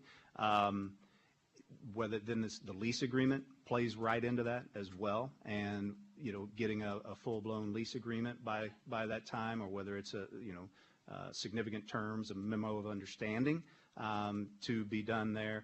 Site evaluation still to be done. There's still work going on, I should say, from due diligence perspective of environmental, soil boring, those kind of things. We've got to get those complete. And then we've got other partners and other constituents that we're dealing with today, from the developers, from the chiefs. So those are some of the things we have to consider on both sides. So as we move those both along, that will help us, conclude where we should be located. So what will ultimately decide the choice? Well, in the next month, with our pseudo deadline of before October, here are the factors. Well, we got to figure out what the public-private partnership is going to be. We have to figure out a lease agreement, both with the Chiefs, Jackson County, and Clay County if you move there, or with Chiefs, Jackson County, and a new lease if you stay in Jackson County. Site evaluations are still ongoing. There are other partners and constituents that we're dealing with as well. And yeah, we got to do all of that to figure out where we're going to go. We got roughly 4 weeks before we're going to figure all of those things out. Like, I just this feels like it's on warp speed, a little bit, where it's trying to just, hey, we've got this timeline we've created in our mind, we've got this deadline we've created in our mind of the April ballot, and we got to get rolling here, and we are trying to get all these things done. Okay, so which side are you going to choose? Well, we got to figure out the public-private partnership. We got to figure out the lease agreement, multiple lease agreements that are there. We'll play the clip of, later on in the show of him saying that they're not going to break a lease. It's just semantics. Yes, that was... All he has to say is semantics. Well, we're not going to break the lease. We're going to negotiate out of the lease. Right. Okay. He got asked about that a couple of times. Cool. That's why it's a little spliced together, a little double clip, because like, hey, you see, you're not going to break the lease, but you want to be there in 2028. Yeah. Just... they will have to negotiate their way out of the lease. We're not going to break the lease. The hell are you talking about? We're going to break the lease and then kick all the legalese into action. Yeah, we're going to make sure everybody agrees to let us out of the lease. Exactly. We're not going to break it. We're going to slowly set it down and then do some work on it. But we're not just going to throw it down and break it. Like we're not cavemen here. Okay? We'll get into some more of this. Some of the issues that are there, some of the reaction that has come up from those that may prefer North Kansas City, those that prefer East Village, those that prefer Kaufman, and the Truman Sports Complex.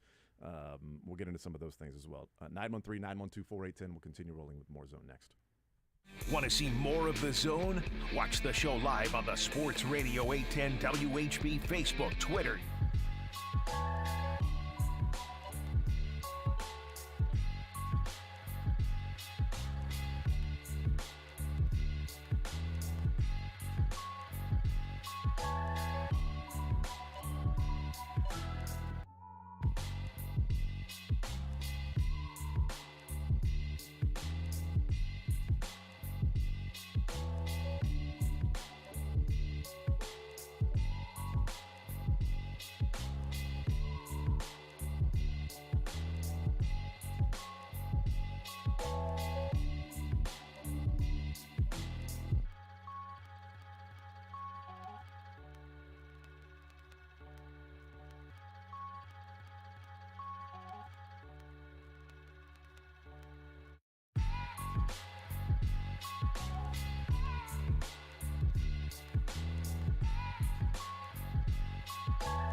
By the way, Randy Gisarelli responded to a tweet that I put out about, you put out the tweet about Bobby Witt and Pat Mahomes facing off against each other.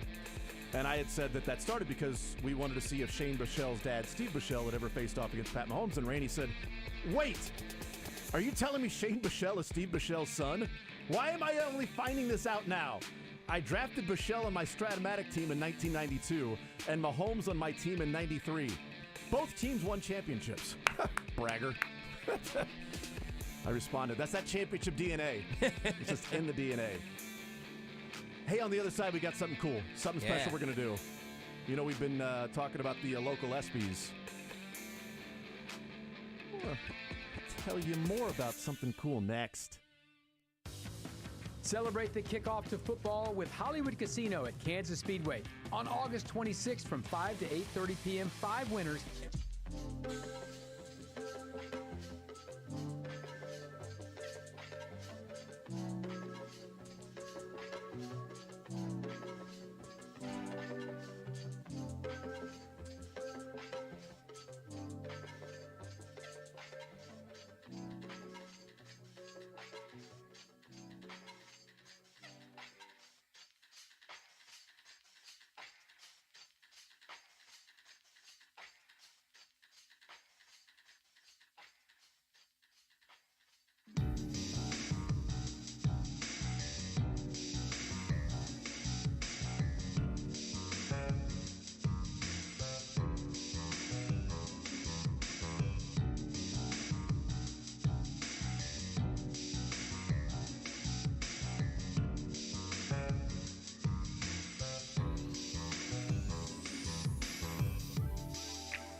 GuaranteedFoods.com. We continue right here on Sports Radio 810 WHB. Jason Anderson, Josh Brisco, and Dylan Michaels. We head up until 2 o'clock. We will talk with Mick Schaefer coming up an hour from now, KSHB 41 Sports Director. Thank you to Jeff Montgomery. Earlier in the show, we've been talking some Chiefs. We heard from Andy Reid and Patrick Mahomes and Shane Bichelle. And now we continue with our ESPY Awards that we have been talking about, that the ESPY Awards, the local ESPY Awards here in Kansas City. McCarthy Auto Group presenting the 2023 honorary ESPY winners, brought to you by All Weather Decks and the Kansas City Mavericks. And we announced on Monday Skylar Pierce from Olathe Northwest was the Female High School Athlete of the Year on the Kansas side, sponsored by Amini's. And the Perseverance Award, we got the finalists. Shemaya Nichols from Shawnee Mission West returned from a torn ACL to help lead the Vikings to sub-state final. Nichols committed to Kansas as the number 21 overall in 2023 by ESPN. And then Grace Slaughter from Grain Valley returned from a torn ACL as well to average 28 points per game and eclipse 2,500 career points. Named the Missouri Gatorade Basketball Player of the Year, a Mizzou commit.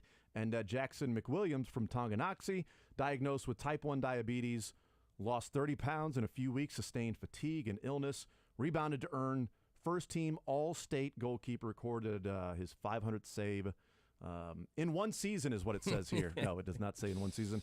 So let's bring in the winner of the Perseverance Award with the honorary ESPYs here in Kansas City. The Perseverance Award, it is presented by Xfinity.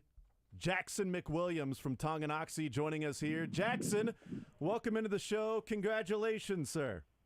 Thank you. Thank you. Did you know that you had won, or you're finding out now, or did Josh, when he reached out to you this morning, give away the fact that you were winning the Perseverance Award? They told me when I was just called about 2 minutes ago to get online. Oh, okay. Very good. go. So Dylan gave it away. Great. Thanks, awesome. Dylan. Yeah. So we were 2 minutes away from telling him on the air live that he was the winner of the Perseverance Award. Dylan, what'd you say? Congratulations on the award. I wanted to be the first to congratulate Jackson on this award. Well done, Dylan. Fantastic. You know what, Jackson? This is what I have to persevere with every single day around here. Not nearly what you have gone through, but congratulations. I guess just take me through what the last couple of years of your life has been like, and then getting to the point you are right now, to where you're taking college visits and you're doing the things you're doing, and you've got these bells in the background ringing for you. Yeah. Thank you again. Yeah, it really started in December of 2020 or 2021. I got sick at the time, was really nothing. And then a couple months go by, and I'm starting to feel very, very, very bad. I'm having to drink 250 ounces of water a day just to get through the 3 or 4 practices I would have every day between soccer, football, extra soccer. And I did not feel good. And then April 13th, 2022, woke up in the morning to get some breakfast before I went to football weights before school. And in the time it took me to walk from my bedroom to the kitchen, which was only about like 50 feet, not a big walking distance, I had to lay down on my kitchen floor and rest because I was sweating profusely and exhausted. And that led me to go to our local doctor. They checked my blood sugar. It was so high that they couldn't even read it. Wow. And directly admitted into Children's Mercy. Great team there overnight. Got out of the hospital. And then I could have said, wow, like this is too much for me. I don't know what I'm going to be able to do. But I was back at practices, I think 3 days later. Wow. Giving it my all again, and just because I love sports, I can't not play them. Yeah. It's a big part of my life, and it's something that I want to do as long as I possibly can. So I was able to put on my 30 pounds back relatively quickly. It took probably 4 months. So I was feeling 100% right at the start of my fall seasons for my junior year, and I was able to have a great year. First team All-State for soccer, first team All-League for soccer, first team all area for soccer, first team all league for football, and honorable mention all state for football. Other than that, I mean, Other just than that, was sort yeah. of just one of those run-of-the-mill seasons for you. How long, if at all, like, you sort of thought for a second about, like, man, what life would be like? How long did that pop into your head before it, got knocked out of your head to where, no, I'm in 3 days I'm going to go back to playing sports? Like, was there a moment where you're like, man, I'm not going to play sports ever again? Yeah, it's pretty scary. As someone who had never really dealt with type 1 diabetes or diabetes in general, hearing that you have diabetes, you don't think of what it really is. So in my head, I'm like, oh, this is so unhealthy. Like, I'm not, like, my body is not good anymore. And it took about a day of me to calm down. I started looking up more stuff about it. I was looking up a bunch of athletes with type 1 diabetes, like Noah Gray. Like, he's become one of my idols this past year. He's on the Chiefs, great player, great person, and it was about a day. So yeah, that's how long it took. But yeah, it's scary at first. So, but once I calmed down, I was able to say, okay, this is something I can do. I can push through this. We are talking with Jackson McWilliams from Tonganoxie. He is our Perseverance Champions Award for the ESPYs, the McCarthy Auto Group presenting the 2023 honorary ESPYs, the Perseverance Champion Award presented by Xfinity. Jackson McWilliams, who we're talking to right now. Jackson, Josh here. I had my really very similar sounding diabetes experience in September of 2021. So we were probably figuring out a lot of the same stuff around the same time. A couple months apart. Yeah, we really. If we can exchange later like our high scores and stuff. I know my blood sugar maxed out at the hospital at 928, and I feel pretty good about it. That's a hard one to break. You got me beat by quite a bit there. I was at around 700 at the top. Josh was also in a coma for like a couple weeks. So I was fighting nurses. It was a bad scene. I don't remember any of that, but I've heard the stories, and it was really unpleasant. And I will say, in case anyone else is wondering, 700 is way too high. But one thing for me that was enormously helpful, and you just mentioned you didn't really have any experience with diabetes in your life. My mom is type 1 diabetic and was also late diagnosed, and then my girlfriend, at the time, then fiance, now wife, was on top of all of that to make that experience easier for me. Was there anybody that you now look at that era and you go, oh man, these people helped speed up that recovery process for me, who helped keep you in sports, kept you in the right headspace throughout all of that? Are there people you'd want to give a shout out to? Because I know from my experience it took a village. Yeah, I quickly found out that a lot of people surrounding me in my life that deal with it that I never knew, and they were great to reach out to. One of my friends that I used to play soccer with, Calvin Dusky, and a classmate at my school, Corinne.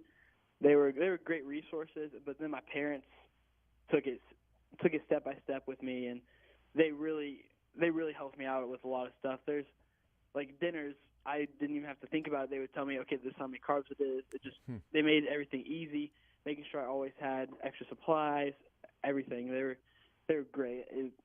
It helps. It made it feel like I wasn't alone. It was great. Yeah. How second nature is it to you now? Like, Josh is in here with us, and every once in a while we'll hear a beep during the show. That does happen. Perfectly fine. It happens. But how second nature has it become to you over the last year or so? That is just now. It's just part of who Jackson McWilliams is, and you go about your day as if you would before the diagnosis. Yeah, it's just everyday life now. It's not really anything I ever think of. Because, I mean, there's times I even just forget to give myself insulin totally. It's just, but the technology is incredible. I can, like my insulin pump, it will automatically give me a correction. So if my blood sugar is really high, it'll give me insulin to bring it back down. And I don't even have to think about it. I don't have to test my blood sugar with my glucose monitor. So really, it's so much easier than I thought it would be when I first got it. It's amazing because, again, watching my mom, especially when I was little, and seeing all of those orange-capped syringes and all of the finger pricks and everything. I don't know how if you got to get on one of the monitors really, really quick, or how soon you got to a pump, or if you we're giving yourself shots for the beginning there. But it's something that Todd Lebo here said early on when I came back to the station, which was, hey, there's never been a better time to have diabetes, because I just recently got to a spot where my pump is now auto-adjusting and everything. And it really is remarkable how far that technology has come, even just in the last 5 years, 10 years, 15. It feels like every 5 years or so, there's like a huge leap in diabetes technology. And I imagine that you probably became a little bit of a diabetes tech geek like I did. Yeah, it's pretty great. That's what the doctors, when I was diagnosed, told me too. There's no better time than right now. It's really great. And I don't want to put words in your mouth or anything, but for me, two things that did was, one, obviously a whole new emphasis on wanting to see that technology continue to evolve and improve. And then also to make sure that people have access to that when they are diagnosed. Because I got out of the hospital, and within a week or two, I had a continuous glucose monitor, or CGM. And being able to not have to bleed onto a little strip of paper every couple hours was really a nice pickup. And also, it obviously lets you be a lot more precise about how you manage your diabetes that way. Yeah, I was very fortunate. The day after I got released from the hospital, I was able to pick up a glucose monitor from my pharmacy. So that made the waking up at 12 a.m. and 3 a.m. only for one night. Yeah. So that was really nice. But, yeah, I'm very, very fortunate I don't have to limit my carb intake or watch how much insulin I'm using. And it's really – so when you think about how much people have to think about that, it really puts in perspective, like, how lucky you can be, even though you're going through such a hard point in your life.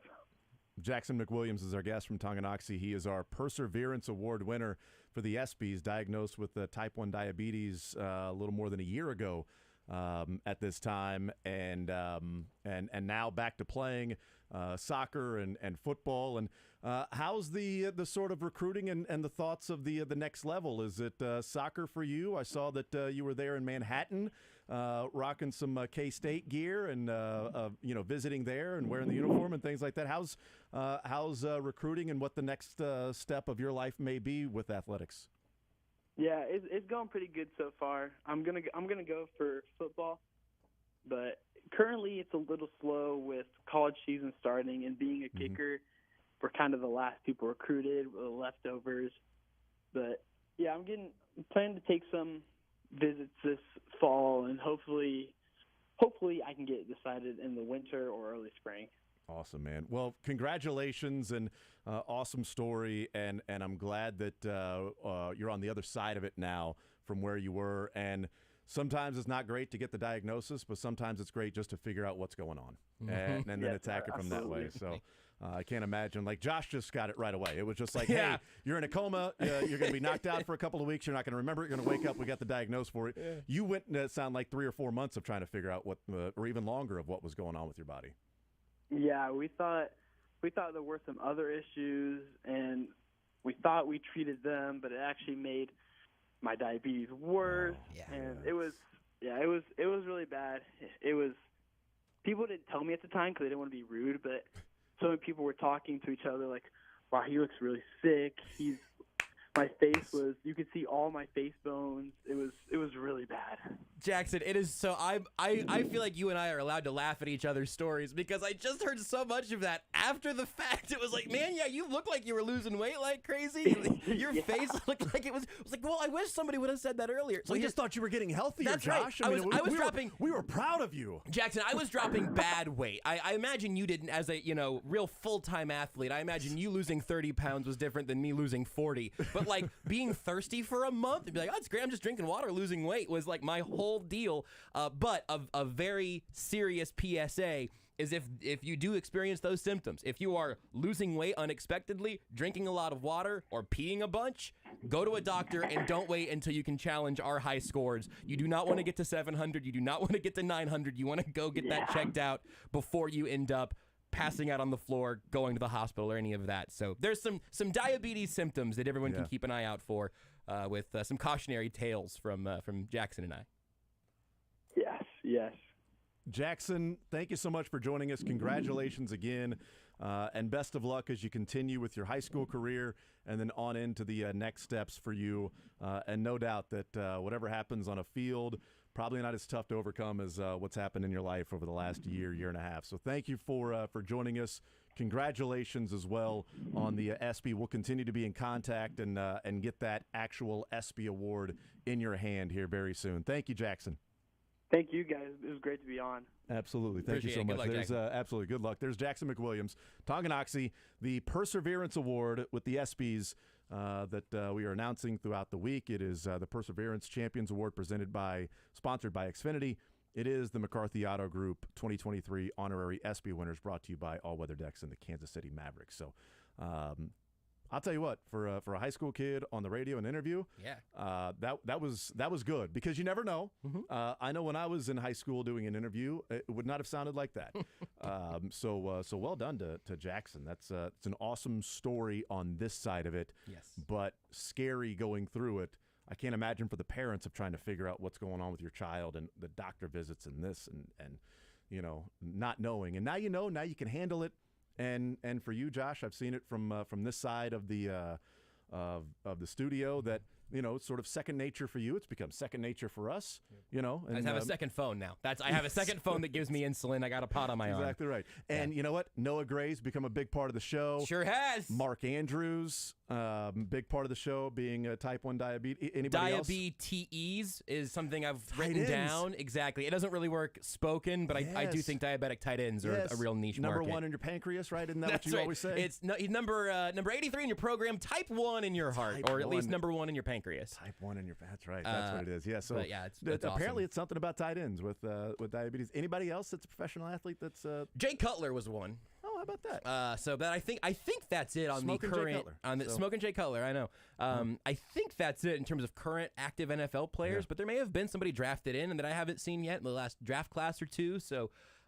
Very, very cool. And again, this is my relatively newfound soapbox, but it makes me so happy to hear him say, well, after the first day, it was pretty easy because, man, I mean, and I'm coming from also a very lucky position where for me, after the first couple of weeks, it got easier. After the first couple of months, I had my pods, which is like essentially a wearable pump and all of that.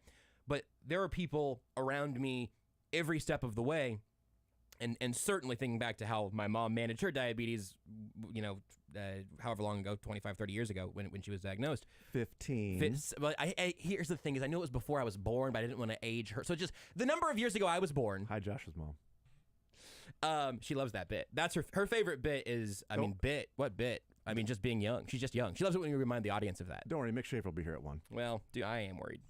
But thinking back to how difficult and how laborious and how genuinely painful it is to just stab yourself with a needle every time you want to eat something with some carbs, prick your finger every time you want to make sure that your blood's not basically turning to acid. That's an oversimplification, but still, to all of a sudden, I can check my watch and see my blood sugar. Yeah. I can take some insulin from a phone.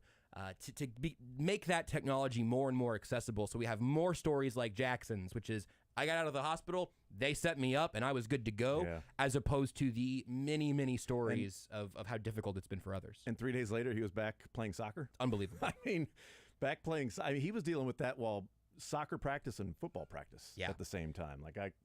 What did he say? 230 ounces, or like two of the worst, or gallons of water. It felt like gallons. Two of the worst conditioning sports, probably besides basketball. Too. Yeah, soccer, absolutely. How are you gonna? I mean, goodness, that's amazing. So thank you to Jackson McWilliams, and certainly Samaya Nichols and Grace Slaughter, also deserving in what they have overcome. Only one winner, but even being finalists is special for what they were overcoming. And in high school, recovering from an ACL, tough because we see it in the NFL and how long it takes, and some players a little more difficult than others, and that's world-class doctors. Mm-hmm. That's NFL teams making sure there is no cost that is an issue at all. It's their full-time job to get healthy at that point. Yep, and that's right. And they're not. There's no class. There's no anything.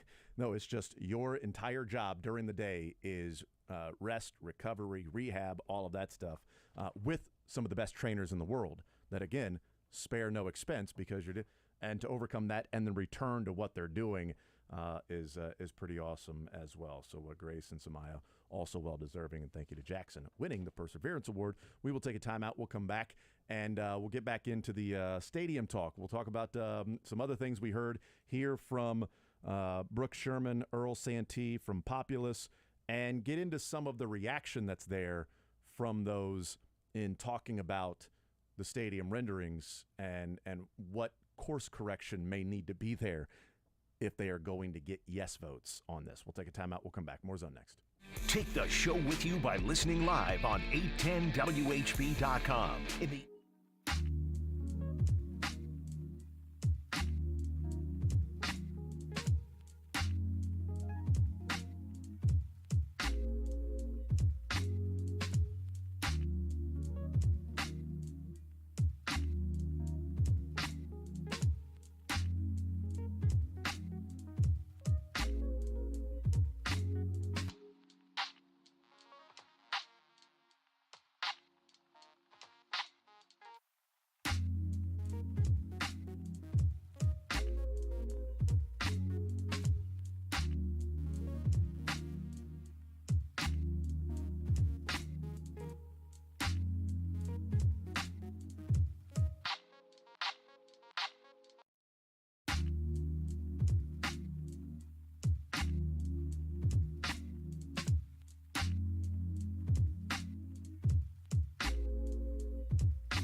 All right, we continue right here on Sports Radio 810 WHB. You know, the Little League World Series going on.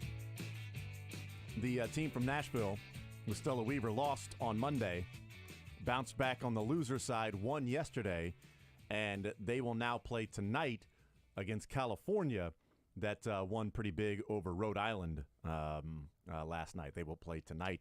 The Nashville team having Stella Weaver on the team, the female that is playing in the Little League World Series. And right now, Caraco and Chinese Taipei is playing, and Caraco just was it Carousel? I was just about to ask. So here's the thing. I'm so dumb. I think it's Carousel. It's Carousel, yeah. I looked at him, I'm like, no, that's Carousel. But I did the only other point of reference. I combined Carousel and Morocco is what I did. The only point of reference I have for that C with the little squiggly thing underneath it, does that make you think of any one particular thing? I think it's also acai, like the fruit bowls or whatever, but I fought that one for a long time. It's just a kai. But I've always called it, I called it a kai for a really long time. But you know whose name I never got wrong? Pierre Garçon. Garçon. Garçon. That's right. So that has to be, so it's Curacao. Yeah, Chinese Taipei and Curacao. Curacao just hit a home run in the bottom of the first, which is the first hit that Chinese Taipei has given up in the entire World Series. What? Really? Chinese Taipei is the first hit Chinese Taipei has given up in the World Series. Was the home run that was just hit by Curacao in the first inning. I saw that graphic come up, and I didn't even process that. It's amazing. All right, let's get into a team that gives the up Royals are scouting the wrong regions. That's exactly right. They should actually be. You know what? Why don't you just sign some of these kids? Right they get what low A ball. Rookie ball? Yeah, it's come on. Super rookie ball. Let's invent super rookie ball. They got a kid on their team that played in the Little League World Series. Come on, yeah. I thought I was there. You know? How old was the hitter that was in the Cole Reagan's return? How old was he? Is he 17, 18? 17 or so. 17? Yeah. Which, depending on the size, you could look like some of these kids. There are some massive sized kids that are 12-year-olds that you walk around with their birth certificate. Like, you got to do that because they are humongous. Like last night, the California team had Randy Johnson on the mound. It looked like he was 7 feet compared to the others. Like, it looked like he was releasing the ball to the right next to the hitter. Like, he was just tossing the ball from 5 feet in front of the hitter to the catcher's mitt. That's how tall and long he was when he released the ball from the pitching mound depth or a distance of 15 feet apparently for these 12-year-olds. What was even wilder is the kid he was pitching to was named Humongous, which I thought was strange. Very strange. How'd they know that he was going to be that size? Apparently, it was Mankind's son, so you just knew that he was going to be a big kid. Parents were 6'10" and 6'8". His mom played in the WNBA, and his dad was Mankind. So it turns out going to be a big kid. Never seen a 12-year-old with that much forearm hair, but whatever works, I guess. Actually, drove the kids to the stadium that day. It's weird. All right, let's get back into the stadium conversation and what we saw. The reactions I've seen, and restating what I had said in the previous hour, I am surprised that my reaction was kind of like North Kansas City. Mm-hmm. I don't think it's going to happen, but between the two, I kind of like North Kansas City. And I'd said that maybe it's because I like the stadium design better for North Kansas City, but also there's a blank slate that's there. There's a little bit more of the view of downtown and having the skyline that's there. And I know that was a big issue for the reaction there of, hold on, you're building a stadium downtown and you don't even see the sites of the buildings. And it's because they're not building on the west side of downtown. They'd have to build on the southwest part of downtown to get that full skyline in the background, because the stadium is going to have to face east. Typically, the home plate is southwest of the stadium because the sun sets in the west. And Brooke Sherman was asked about that yesterday, and we don't have a clip of it. It was just, well, can you explain why there are no sight lines of downtown? He's like, well, pretty simply, the sun sets in the west. So you can't do that. So I didn't expect there to be. We actually talked about that. When they go to the East Village, that one of the things that's going to come up is people are going to complain that you don't have the downtown feel of in the background of the stadium, that you're going to see these big buildings that other stadiums have.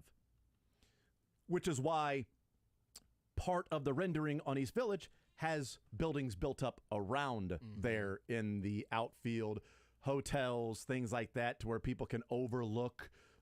You can, maybe some apartments or something like that, to where, okay, there is some downtown scenery, but it's not downtown. It's looking east on the east side of downtown. Whereas North Kansas City, the renderings make it feel like it's in Iowa, from how far away downtown is. It's not that far away from the buildings. It's not. It's not that far away from the buildings. But it looks like it's in Iowa. But they apparently are building in St. Joe. Yeah. But that would have a little bit of the view. I guess that would be to the right field. Out right field and first base foul line areas where you would see some of the buildings there in the background. If I can get my geography right as to where how the stadium would be facing, there is that view, and then they would also have some buildings that they would build up around it, just as you would do in the East Village. So there's a little more of a view on the North Kansas City part, but I also like the look of the stadium. But the issues that come with that are neither of the renderings had crown vision, had anything to do with the crown, which has been kind of a staple of the Royals for a long time. Yeah. And I think the fountains were understated in both. I actually agree with that. I expected more fountain. I would have taken the over on fountains. Yeah, we need more cowbell here. Yeah. Okay, so we got a fever, and the only prescription is more fountains, which Mick Schaefer would love, because he loves the fact that the city is known for fountains. That's one of his favorite things about Kansas City, and seafood. He loves two favorite things. Two favorite things: seafood and City of Fountains. Water that moves and things that live in water. He loves both of those. You know what? He's amphibious. It's like what you can eat with both hands. Like what Yogi Berra said. I would love to be amphibious and be able to pitch, throw throw with both hands. It'd be great to be amphibious. Those are the main things that I've seen. The view of the East Village, fountains are understated, crown vision, and some people felt like it was pretty generic. These are early renderings, but felt like it's pretty generic in the downtown area. We'll see. The video was better than just the picture. I agree. I thought the video made it look a little bit better. It was more interactive, but those are the issues I've seen. But there are plenty of other issues that go along with that. And while I may like the North Kansas City rendering better, Josh, I don't think it's going to end up in Clay County. Yeah. I think this is all a part of what will eventually be the East Village, which is where they've wanted to build from day one. That's the thing. It's all still sort of bizarre. I think that, again, you look at the North Kansas City layout and what that would do for that entire... If that entire region was made to perfection to the every detail of the renderings and then the plans that stretch beyond it, it would create another awesome area in Kansas City. But there is so much that would have to go into that again, it just sort of defeats the purpose in my mind of what the stated goal has been the whole time, which is downtown baseball. And they talked about like complementing power and light. They mentioned that a few times yesterday between the opening statements and the questions. And this idea of growing and enhancing that part of downtown Kansas City, I at least understand that vision perfectly. I know I've said this 1,000 times, but like the two most fun sporting events sporting venues that I have gone to or just stumbled upon in one case is taking a ferry to Amalie Arena where the Tampa Bay Lightning play, because it's just water and that was kind of neat. A little ferry to get to across the river would be fun. I would actually be down with that. But the most striking experience was just walking around Chicago from point A to point B, and we stubbed our toe on Wrigley. Yeah. And I was like, oh, there's really something awesome about that. That still appeals to me. But also, this giant office building, the corporate offices that would be straight ahead center field in the renderings for the East Village plan is really bizarre. It looks like just a random corporate building smack dab in the middle of what your sight lines will be. Maybe that's on purpose to just block out where the sun would. I don't know, but it doesn't look good. The stadium itself is fine. Generic was always my concern because that's how modern stadiums are leaning. Generic football stadiums are way worse than generic baseball stadiums right now because they all look like Roombas. They all look like spaceships landed somewhere. You can either do it in a cool way or a lame way, but they all. I mean, like remember we talked about the renderings for the Titans stadium and people just like raging against them. I think East Village still makes the most sense. I think the vagueness around all of the price tag stuff is still a legitimate problem. And I can't believe that this is a place where they're at with, again, this self-imposed deadline in a month of, we're gonna have, we're right now it's tied, and we're gonna have a real winner in a month and also we're going to make sure the entire public is up to speed on all the details in that time. It just still feels borderline impossible. I think they're saying they're tied because they don't know where the best option of getting the financing is going to be. Right. And that's going to be the tiebreaker. Yep. Like, Absolutely. honestly, like, you can talk about, well, there are a lot of different things that are going to decide the choice and all that stuff. Well, if you don't feel confident you're going to get this thing passed in Jackson County and you feel confident it's going to happen in Clay County, well, then you're going to North Kansas City. If you don't feel confident it's going to happen in Clay County, but you feel a little bit more confident that it's going to happen in KC and Jackson, well, then you're going to go to the East Village. I don't know how much weight they will put into the poll that was done with the 300 voters in Clay County, that 70% said no, that they would oppose a 1-cent tax increase for the multi-billion-dollar district, stadium, and entertainment district there. 70% said no. I also believe that if you were to put in front of any voter, are you in favor of this tax increase for whatever that's going on that is not going to benefit you specifically in your house, in your area? Are you in favor of higher taxes? Well, no, I'm not. Just as the renovations and everything was, are you in favor of this? Well, no, I think they should pay for it themselves. Why would it need to renovate? Or, Sprint Center and now T-Mobile and anything else that comes up. It's like, well, I mean, how's that going to benefit me? Well, no, I'm not going to pay 1-cent tax. Well, if they find out that Clay County actually has more of a chance of getting passed with whatever the financing is going to be, that's the only thing we've seen is like a generic 1-cent tax. So would you be okay with, a 1-cent tax as opposed to extending the 3/8-cent tax in Jackson County, which the Royals have talked about, some way to get, 350 million, 400 million, whatever it's going to be that they're going to need. And that there's not a breakdown of this is what we need from your taxes. Right. This is what we need from the county. This is what we need from the state. This is what we need from the city, whatever it might be. There's not a breakdown from that either. It's just, hey, don't worry. We're going to pay $1.5 billion of this $2 billion project, and we're paying for the entire district. You guys aren't paying. You guys are helping out with the stadium. We're paying for the entire district, which is a little bit of, funny math. Yeah. In that, don't worry, we're paying for the entire, you don't have to pay for it. You don't have to build these hotels and restaurants. Well, I wasn't going to. If the whole thing is $2 billion and we're putting in $500 million, I don't care if you said you're paying for 750 of the stadium and 750 of the district. Right. It's still $500 million that's going to $2 billion of the project. What do you need from us? Yeah. Don't worry, that district you don't have to pay for at all. Well, yeah, kind of do because it's all encompassing. The stadium's coming with the district, so it's a nice packaging to present that publicly. Yeah. You guys are fine with this, but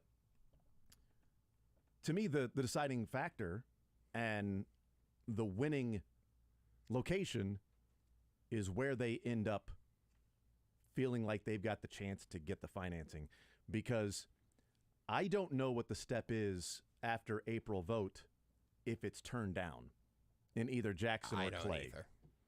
I mean, do they go to the other site and say, let's get it on the November ballot? Does Kansas come back into the conversation? Do they really start to play hardball and go, well, maybe we just relocate then? They haven't mentioned it. John Sherman's been very adamant that there is no relocation going on. The Milwaukee Brewers are threatening relocation. The A's are obviously talking about relocation.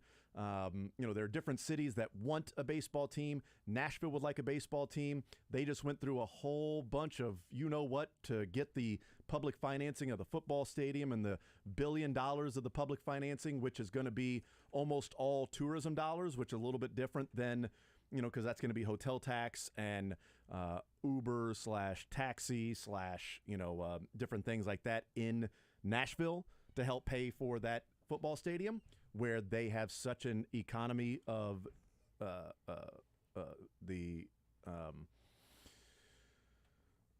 don't know about the economy to. Well, I mean, just it's such a.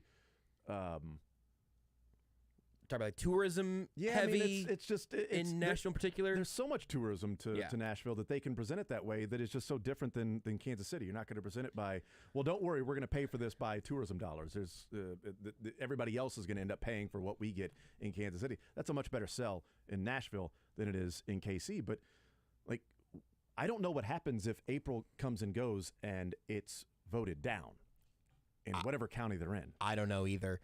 And I like to the point that I just think the Royals have to believe that we will put this on a ballot when we will win the vote, when we will have enough votes to get this to pass, which is another issue from yesterday. And look, yesterday everything was fine, but it was not the big leap forward that I was hoping it would be in terms of some of these details.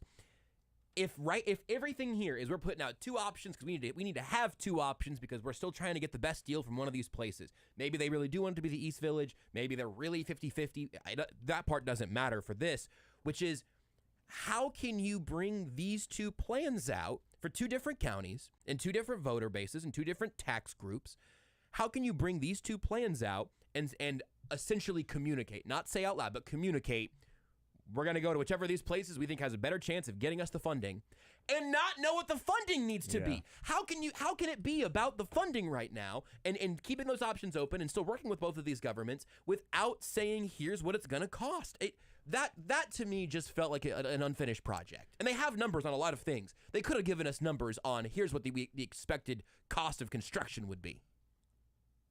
I would guess that, and it, it could be pretty doubtful with how this whole thing has gone to this point.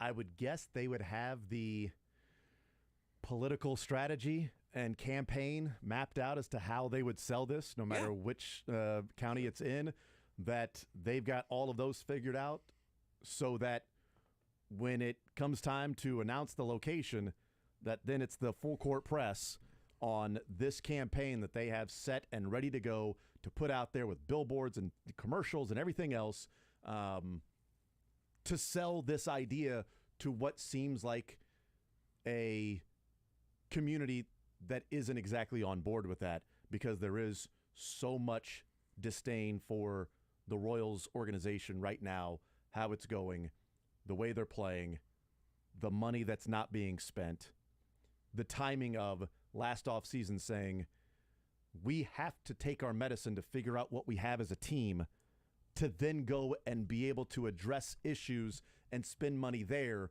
while then saying we want you guys to help us build this stadium and we promise we'll then spend money.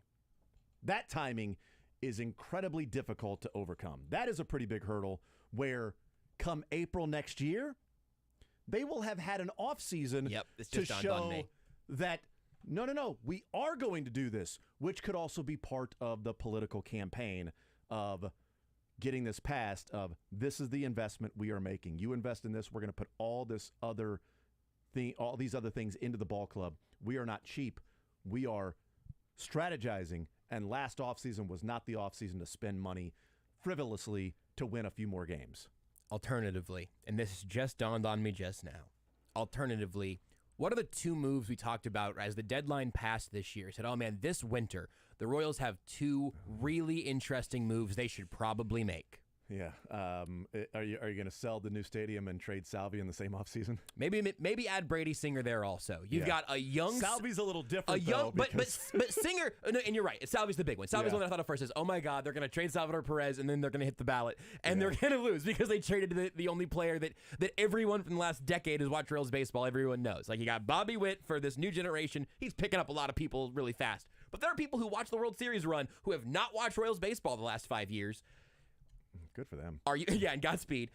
Are you gonna? And it's the right baseball thing, which is again this part I actually feel a little bit bad for the Royals, or at least it's unfortunate and not the way that feel bad might be strong. But like the team being bad right now shouldn't be the reason any of these stadium deals don't pass. There should be other reasons if it comes to that.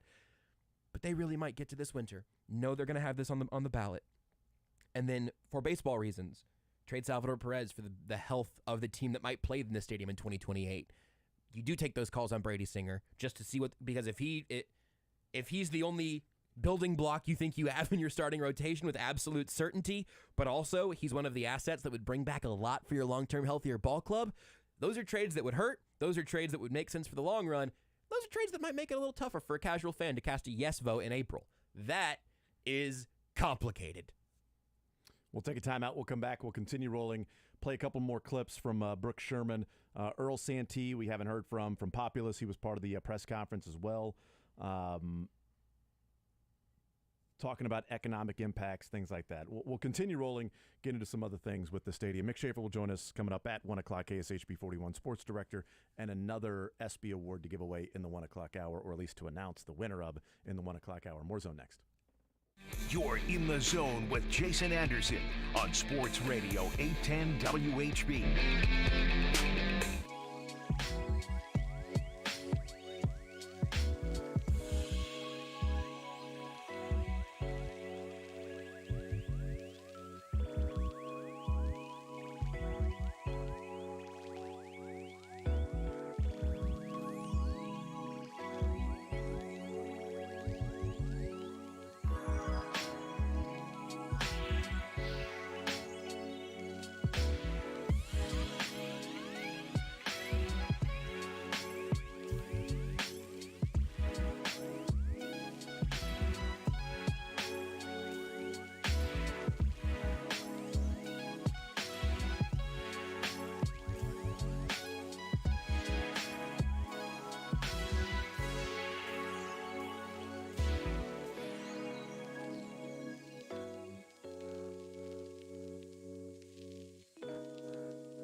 All right, we continue right here on Sports Radio 810 WHB.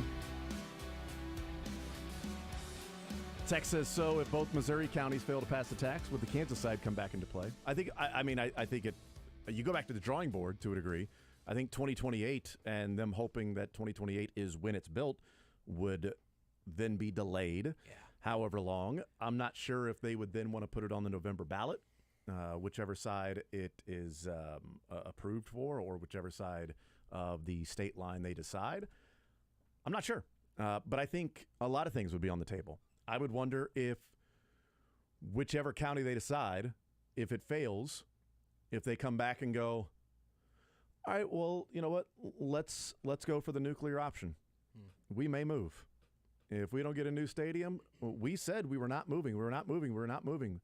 But now that we're not getting support from this and that, and we've got this going on, and it's tough to survive, and you want us to be competitive, and we can't be competitive with this and that. And yes, it was awesome what Dayton Moore did, but, is that realistic to be able to continue to do? And yeah, the Orioles are able to do this, but are they going to sign their players long-term? Because now their owner is asking for a new stadium and saying, we can't sign any players long-term until we get a new stadium, because that's how Major League Baseball is right now. And Rob Manfred coming in and saying small market teams can only survive by doing this, which is a baseball problem, which does not mean that, hey, taxpayers, now it's your issue because of Major League Baseball, but that's a baseball problem that isn't going away anytime soon. That, thank God, the Chiefs have a superstar unicorn in a sport that allows that player to play his entire career in that city. No matter, Brett Favre and Aaron Rodgers played in Green Bay. Yep.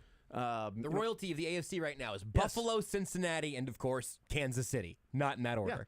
Yeah. Aaron Rodgers played in Green Bay. The Milwaukee Brewers ain't signing guys to big, huge, long-term contracts. Yeah. Christian Yelich, notwithstanding, really. He's your homegrown guy, right? Was he? Well, he was with Miami, and then they You're right, him. It was. Yeah. Oh, my goodness. He did start Miami. He was there for a long time. It was when Miami had, 8 All-Stars That's right. that they end up all trading and getting rid of. And it's like, boy, if you could have just kept that team, you'd be pretty good. Yeah, but we aren't going to pay for them because we're a small market Miami. Like the small market Padres and the small market Houston Astros. The hell? It's interesting because when we talk about, the pro teams and all that, and I don't know if this is a factor, but I have had that thought when we've heard Mark Donovan talk about the future of Arrowhead. If the Royals right now are thinking, hey, we need to take whatever leverage we can, we need to speed this thing up, because when the Chiefs ask for money, the city's going to say, yeah, that makes sense. Yeah, all right, here you go. The house that Mahomes built, sure, let's do it. And it's going to feel like an investment in the city, even if it's in the exact same spot, or if it's where Kaufman currently stands, or whatever. If it's we need $1.5 billion to renovate and to build a district around whatever it is out there at Arrowhead. And, we're winning all these games and all of this stuff's happening, and all the free advertising that Kansas City's getting by the Chiefs and by the World Cup and by Patrick Mahomes. Yeah. The second team's going to have a harder time. For sure. But the Chiefs might have an easier time going second than the Royals do going first. Although the first team may have a hard time. They sure seem like they are. They do. Mick Schaefer next. The Kansas City Monarchs are giving away T-shirts on Friday, August 18th. The first fans through the gates get free throwback.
better value.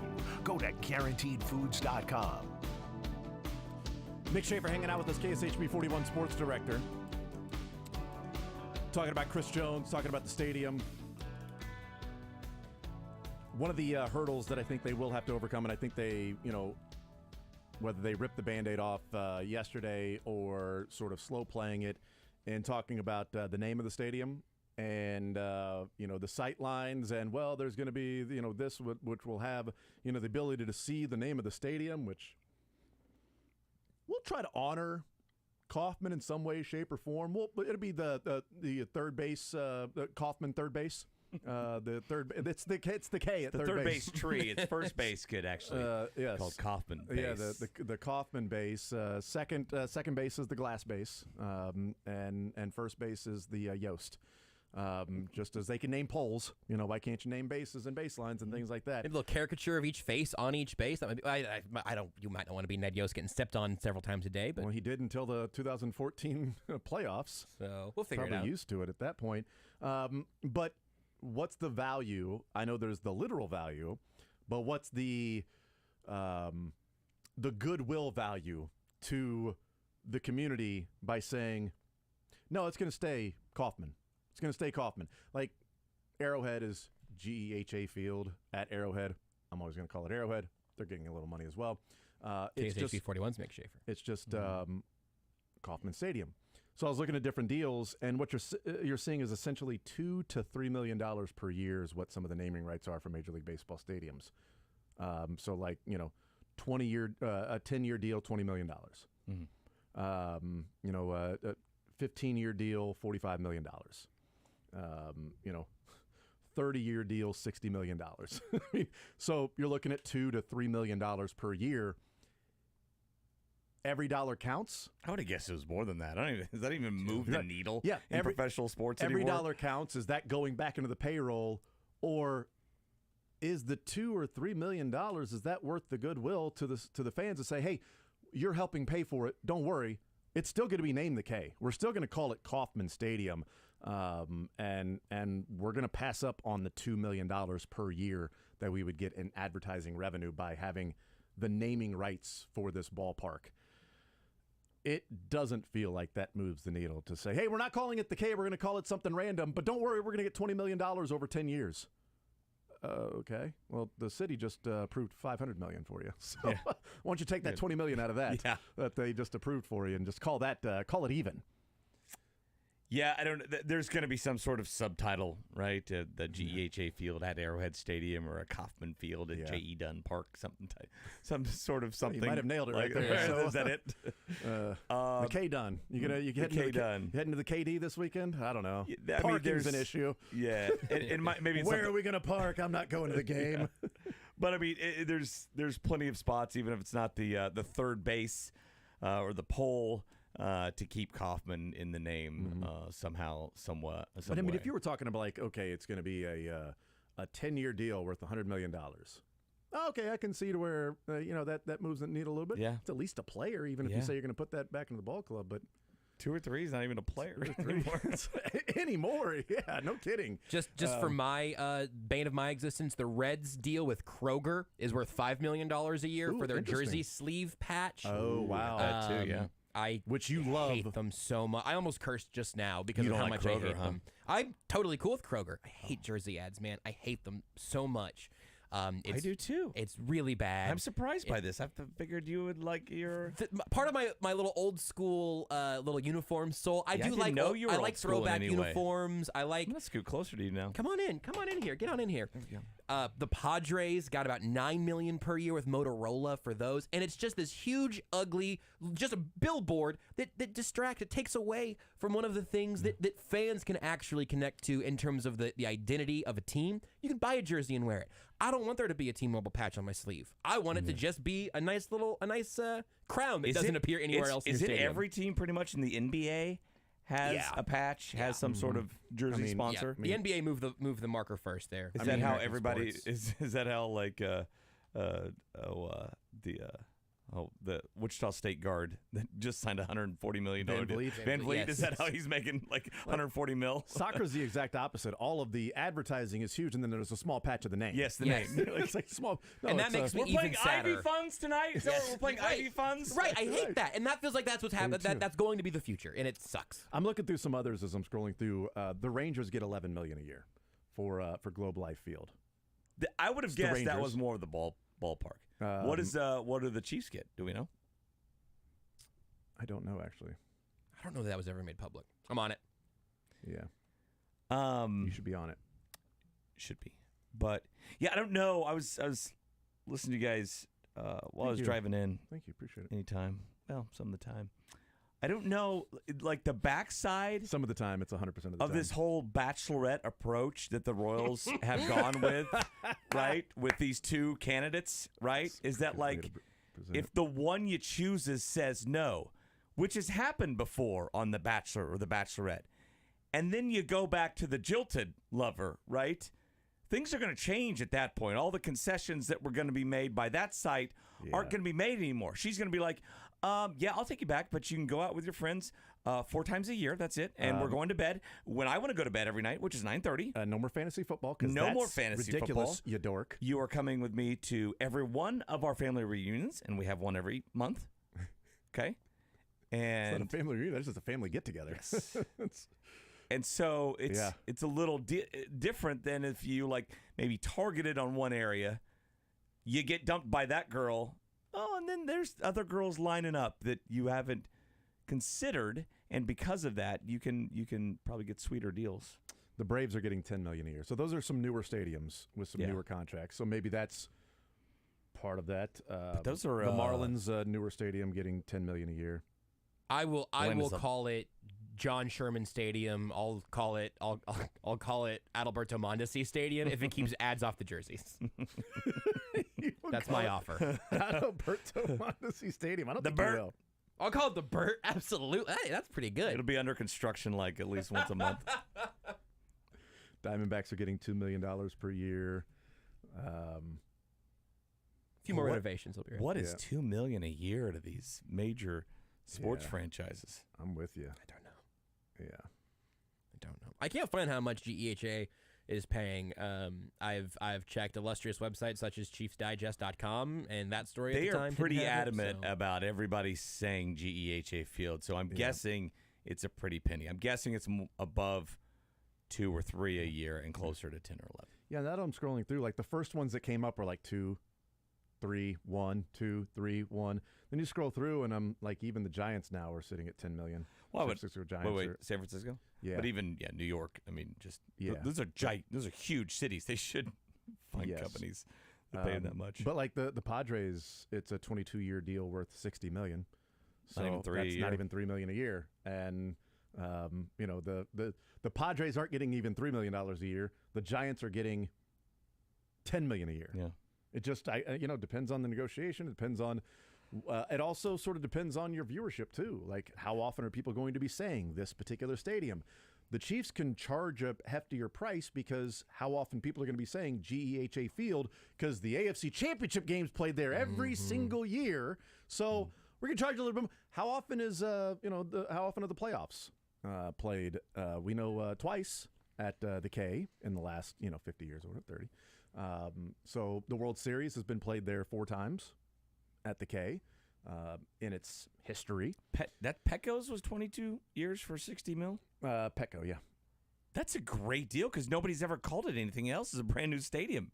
That's true. They will always only call it Petco. You got to be the even first after sponsor 22 in. years. Yeah. And it moves to, I don't know, what else is out there in San Diego? It turns into Kroger Field out there. What's the Albertsons? It's a grocery store there. The people are still going to call it Petco. That's a great deal for Petco. Absolutely.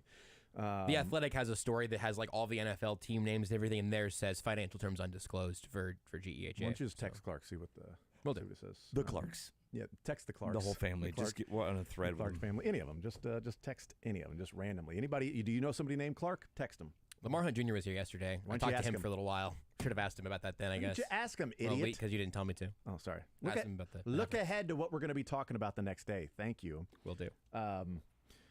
Chris Jones, Week 8. You buy it, Mick? No. Yeah, I don't either. I don't buy into the crap he's saying. So how do you feel about Chris Jones not being in camp right now? It's I got a little bit of an right idea there. We talked last week, right, about is he losing the fans? I think he's lost the fans, right? So when you say, I want to be paid this much, and then you turn around and say, I can afford it, right? And then you're saying stuff like, I'll go to the Raiders or Week 8 or whatever. I'm going to sit down and afford it. That's when you lose the fans, right? That's when you lose the fans when you're kind of talking out both sides of your mouth. And I think online he's just saying whatever. So it has now affected, even if he shows up in 2 minutes, it will affect him in game 1 of the season. Well, I don't even be out there. So this has gone into the regular season. That's the breaking point or whatever for me was probably once they left St. Joe. Well, and to me, I talked What's about this about now, right? Right. I think it's about the BS respect that all these guys want. It's all about, I can claim that I'm going to be the highest paid player at this position for about 10 months till the next guy signs, right? And there'll be a few more after that till your next deal comes up. It's all about bragging rights to your buddies for less than a calendar year. It's not about missing training camp. I'm sure he didn't want to be there, but that wasn't the sole reason or the majority of the reason. It's not about the money, the fines he's accruing, and the stuff he's saying, or at least what he's saying about it. It's about this stupid little game that so many of these guys have. I got to be the highest paid. I don't think Mahomes has that gene, right? I mean, there's people clearly. And thank goodness, because he could ask for $100 million a year. I'm a holdout for $70 million. Okay, fine. Sure, that's fine. Whatever. That game of chicken would be over like that. Yes. That's right. They would. The Chiefs would just jump out of the tractor. Yeah. So I don't know. It's to me. It's less about you getting yours, and now it's bled into, okay, what kind of teammate are you being? Right. You signed to play this year, and you're greatly hurting your team and your teammates by not showing up. And so I now wonder how much are trade deals on the table here. Are they seriously considering them? Because I know they've had offers. I mean, they should be. At this point, you should be if there's no communication going on. I mean, to me, last week we talked, and I said Monday is going to be a big turning point in the Chris Jones conversation. Do we have another saga. Soft deadline coming up yet? But to me, that was the main I've thing. run out of them, I think. But to me, the Monday was holding out for he just doesn't want to be in St. Joe. Just doesn't want to be in St. Joe. Okay, well, they're in Kansas City now, so that's gone. They're not even communicating. They're not talking. So that deadline was the last one to where it's like, okay, there's panic.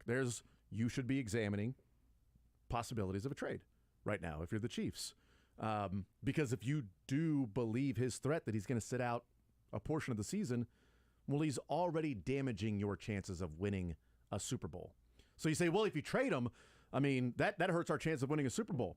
Well, if he shows up week 8 and then has to get in football shape, are there games you lost along the way that you could have won with Chris Jones, and now you're going on the road in the playoffs and you lose a game by a schedule? Absolutely, there will be. You lose a game in the playoffs on the road by a possession, and you think, boy, if you played that one at home, it could have been different. Man, if you'd have won one of those games earlier in the year that Chris Jones wasn't there, that you lost by a possession, that could change the whole course of the season. At that point, you do start to say, all right, let's examine some trade deals if he doesn't want to be here for what we are offering and doesn't want to be a Kansas City Chief, because it's easy to say you want to be a Chief for life, but at what cost? Why would it be a Chief for life as long as I get Aaron Donald money? Well, we want Chris Jones on this team as long as we don't have to pay him Aaron Donald money. Like, there's always that qualifier that is unspoken. That's a part of that. And even Patrick Mahomes, when he was asked about, hey, do you expect Chris Jones to miss games? That it's gone this long. He tweeted out week 8. Do you think that you'll go into the season without Chris Jones? And he said, not necessarily. Contracts are difficult. When I talk to him, tell him I love him, and we'll see him when he gets here. And then also said, when asked about, going on this long, he said, well, I don't think anybody expected him to not be here right now. That's the money quote. But then talked about, he's such a difference maker on the field. So when he gets back, we'll welcome him back and know that all the things that he does to help us win games, which means while he's not here, all the things he's doing that aren't helping you win games. Therefore, ipso facto, hurting the team. Yeah. Which there is just no way that you've got 53 guys in a locker room that are like, Chris Jones is, it's totally cool, not a big deal. When Chris Jones is in here, no big deal. Doesn't matter. Go get your money, Chris. It's all good, man. Everything's perfectly fine. We're totally okay with you not being here to get a little bit more money when you've already made $60 million in your career, and we're trying to win I a Super think that's a Bowl this mindset in June, right? In July, Yep, right. right? 100%. Right? And then it Yes. changes. In September, I think it starts to get different because Wait a now you're second, we talking went about through all these this. are my brothers. Yeah, I'm These are making a teammates. fraction of what he's making, and I went through all this, and we're out here and we're suffering without him. I think he's maybe learning Tyreek's lesson of don't call the Chiefs bluff here, because they're serious. I mean, and Patrick Mahomes might be in this case Chris Jones' worst enemy, in that like the Chiefs realize we can afford to lose anybody on this team because we have 15. Aaron Donald doesn't have Patrick Mahomes. He's got a good quarterback, right? Yeah. Jeffrey Simmons does not have a Patrick Mahomes.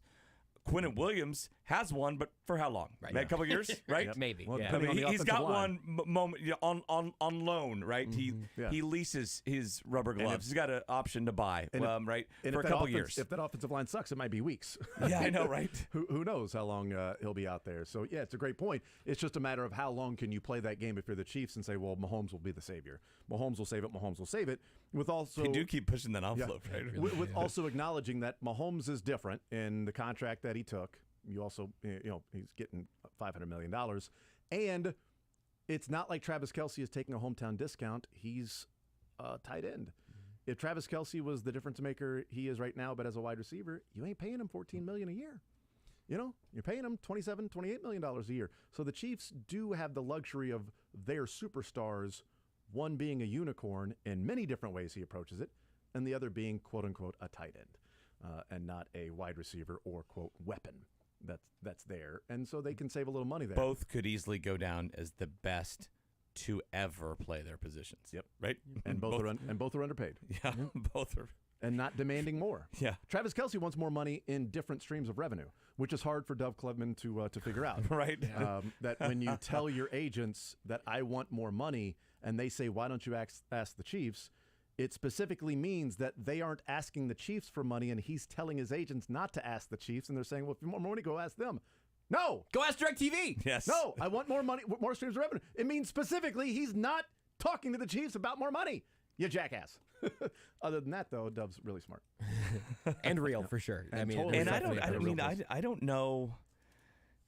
To me, I don't think this isn't Chris Jones' last contract, right? I mean, he is at the peak of his game. I don't think this is some desperate play where I've got to get the biggest bag possible. It's probably his last best chance to It'll get be his biggest contract. This contract. It will be Yep. his biggest contract. Yep. Last best chance to get like But there's $70 million guaranteed. Yeah, but I mean, if this is a 4-year deal and 4 years down the road, heck, with the way the salary cap is going and inflation and everything costs so much, he could have another, 3-year, 20, 25 a year type deal after on top of this. Yeah, so I don't. There's a lot of it I don't get. We'll take a break. We'll come back. Another SB announcement we'll do on the other side of the break. More Zone right after this.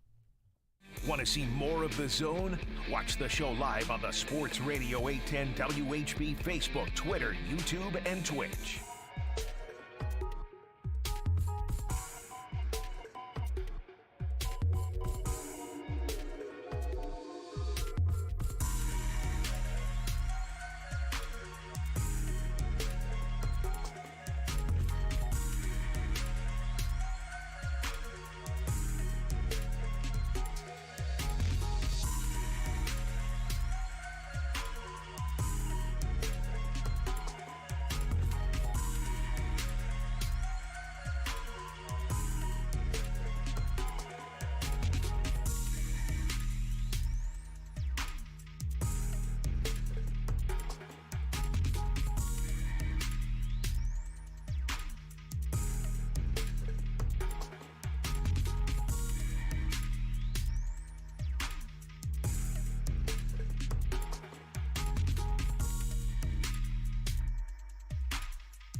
Schaefer, KSHB 41, hanging out with us here until 2 o'clock. The program with Soren Petro comes your way at 2. Let's bring into the show Christy Williams, who is the softball coach for Blue Springs South varsity. Softball coach joining us here in the zone. Christy, welcome into the show. How are you, ma'am? I'm doing great. Thank you for having me. Well, we certainly appreciate it. I lied to you, so I apologize right out of the gates.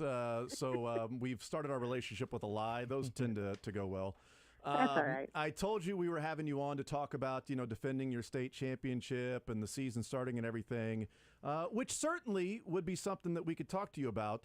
But the real reason that we're having you on is that the 2023 ESPY winners are being announced, and the KC Girls Metro Team of the Year is presented to Blue Springs South Softball. Awesome. Thank you so much. That's great to hear. Yes, your team in state championship and what you guys did. 2023 ESPY winners. You hear Mick and Josh in the background giving you a round of applause, and Dylan, who you're now friends with. Yes. So everybody giving you a round of applause. So congratulations on that. It's probably a small part of what was just an amazing season for you and the team to win the state championship. Oh my gosh, yes. It's been a crazy last 7 years, to be honest. I took over the program 12 years ago and never thought that I could say that half those times I've been to a state championship. But this last year's group, they just wanted it so bad because they barely missed it the year before, and they wanted to get back on top, and they just fought and clawed their way all the way through a crazy schedule last year to only lose 2 games and manage to get back to the top exactly where they wanted. And I mean, it was definitely a team effort, and they definitely deserve it. It's interesting because both times the Chiefs have won a Super Bowl was coming off a year in which they lost in the AFC Championship game, and the next year they talked about how badly they wanted it because they were that close to winning it. So you could see that motivation with your girls throughout the season, coming that close to winning the state championship and not getting many opportunities because while you've been there 12 years, these varsity players haven't been there. Sometimes it's only one, maybe a couple times that they're on varsity, but you saw that will to get back there to drive themselves to win that state title. Oh, yes, absolutely. I'm going to kind of tell on myself here, and the girls will be like, I can't believe you said that, Coach. But at the beginning of the year, I knew how bad they wanted it, but I was kind of like, I'm not, I just kind of wasn't sure about, what our potential was. I knew we had high potential, but I just wasn't, I was like, man, there's a lot of really good teams, and, we're going to have to outlast a lot of them. And then we decided to start off our season by going and playing 4 top NFCA top 10 teams. And we ended up coming out of it winning all of them. And I was like, okay, we're pretty good. Just sometimes you can't tell until you actually get out there against, the really good teams and seeing how your kids react and respond. And I couldn't have asked for anything more. I mean, I can only hope that we can do that same kind of thing this year as we're kind of starting off doing the same thing again this year, going out and playing some crazy good competition at the very beginning of the season just to kind of test where we are and see what we're made of and see if we can carry it through to the end. Christy Williams is our guest, varsity softball coach at Blue Springs South and reigning state champions of softball in the state of Missouri, and the head coach of the KC Girls Metro Team of the Year with the ESPYs. Sponsored by Shamrock Roofing is the KC Girls Metro Team of the Year.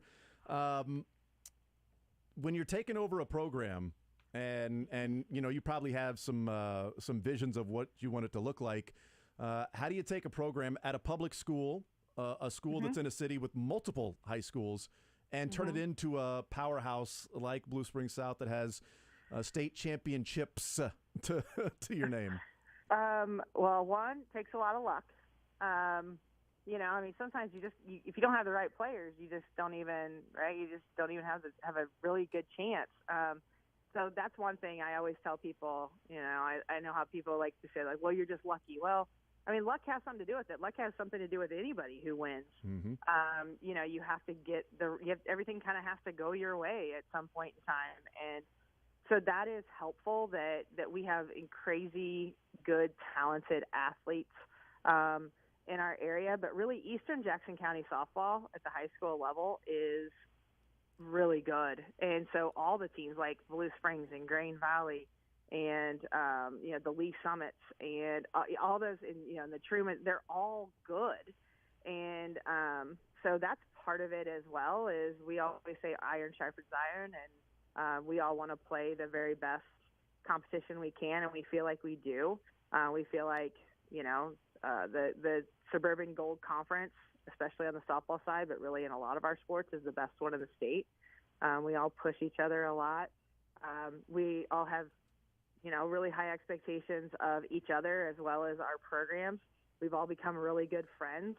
And so we, that's I said, we always try to push each other. And I think that's part of it as well, is, creating those relationships and just saying, hey, we're going to try to, beat the heck out of each other. But at the end of the day, we're competing with each other to try to make our area the very, very best and keep our kids sharp. And and then part of it is also we do a lot of off the field education with our kids. We do a lot of character ed and, how to, mental strength and mental conditioning. We do a lot of character ed of like how to do the right things, how to be good teammates, how to, all of those kinds of things as well. And I really think that a lot of times that's what separates us from other good teams, is the fact that our kids not only get it done skill-wise on the field, but they also understand all of the stuff that goes on behind the scenes that they have to do, being a good teammate, being unselfish, being mentally tough, all those kinds of things. So I think that definitely is something that we've really preached here for the last 12 years, and it's definitely paid off.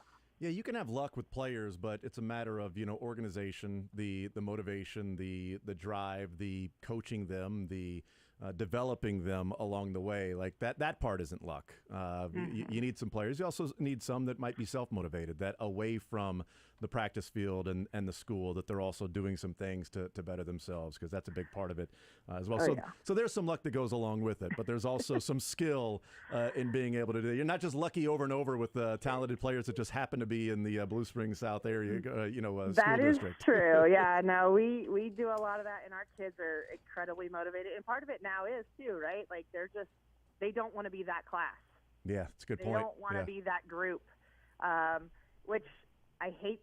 I will say I hate the pressure it puts on them, but at the same time I love the pressure that it puts on them, because then they are like, okay, I have to kick it into another gear. I have to find another level to play at, because I'm not going to be that we're not going to be that senior class. We're not going to be that junior class, whatever. We aren't going to be that class that goes through Blue Springs South and doesn't get to go to state championship. Like, that's just how we're going to be. Yeah. So McCarthy, we want to ring. Sorry. Yes, yeah, exactly. Yeah, you got one.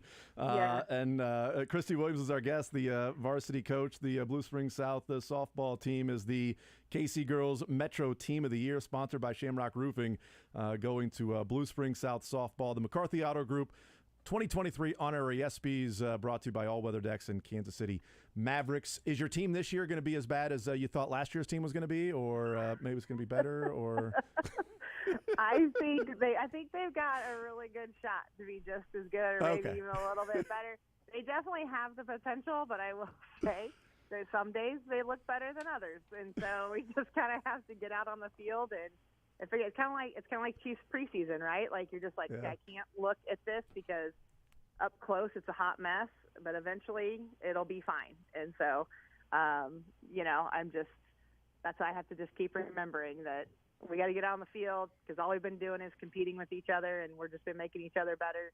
And so we need to see how we measure up against somebody else, and hopefully we get that chance on Friday against a really good team out of Omaha, Gretna. They were like undefeated. I think they only lost 2 games last year as well. They were ranked number 1 for a very long time last year, and I think they ended up 3, and we ended up 5 at the end of the season last year. So should be a great game on Friday at Missouri Western.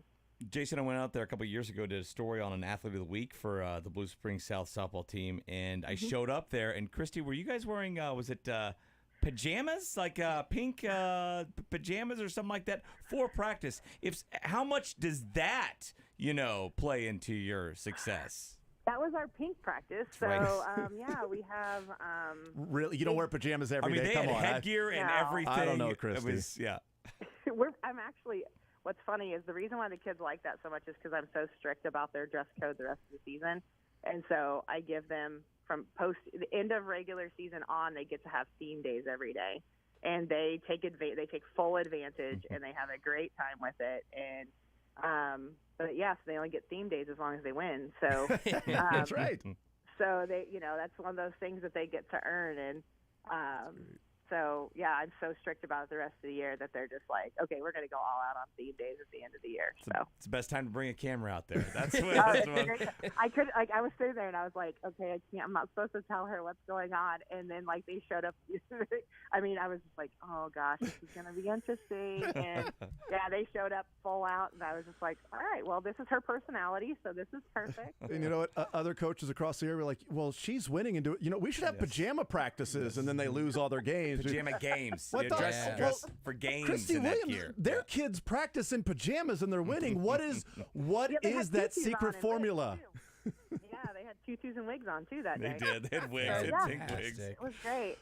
That is. I've been trying to get a theme day going here for years now, and now I finally have the vision for it. Yeah, that's radio, so nobody will know. Just show the pictures and just replay it, and you can see some really good ones there. We're still thriving for the theme day of a good show. One of those. We have to win one first. Oh yeah. Once we're successful, then we can have that theme day. That'll be a lot of fun. Look, I expect nothing less from a Northwest Missouri State Bearcat. Okay, all right. Nothing less from. You stop, go, Josh. Go. Yes, absolutely. Once a Bearcat. All right, Chrissy, thanks for joining us. Although there is the Lee Summit North there, that sorry, well, it's whatever. It's fine. Yeah, you got a half right. Well, one I chose. Christy Williams, Blue Springs South softball head coach, the Casey Girls Metro Team of the Year. Christy, thank you so much for the time. Congratulations on an amazing season and being the ESPY winner for the Metro Team of the Year, not just on the Missouri side of the entire Metro Team of the Year, Blue Springs South softball. And let's hope the weather cooperates and allows the team to get some games in and cools down a little bit. So thank you so much. Congratulations again. Thank you so much for the award and the recognition and everything that comes with it. Thank you so much. Absolutely.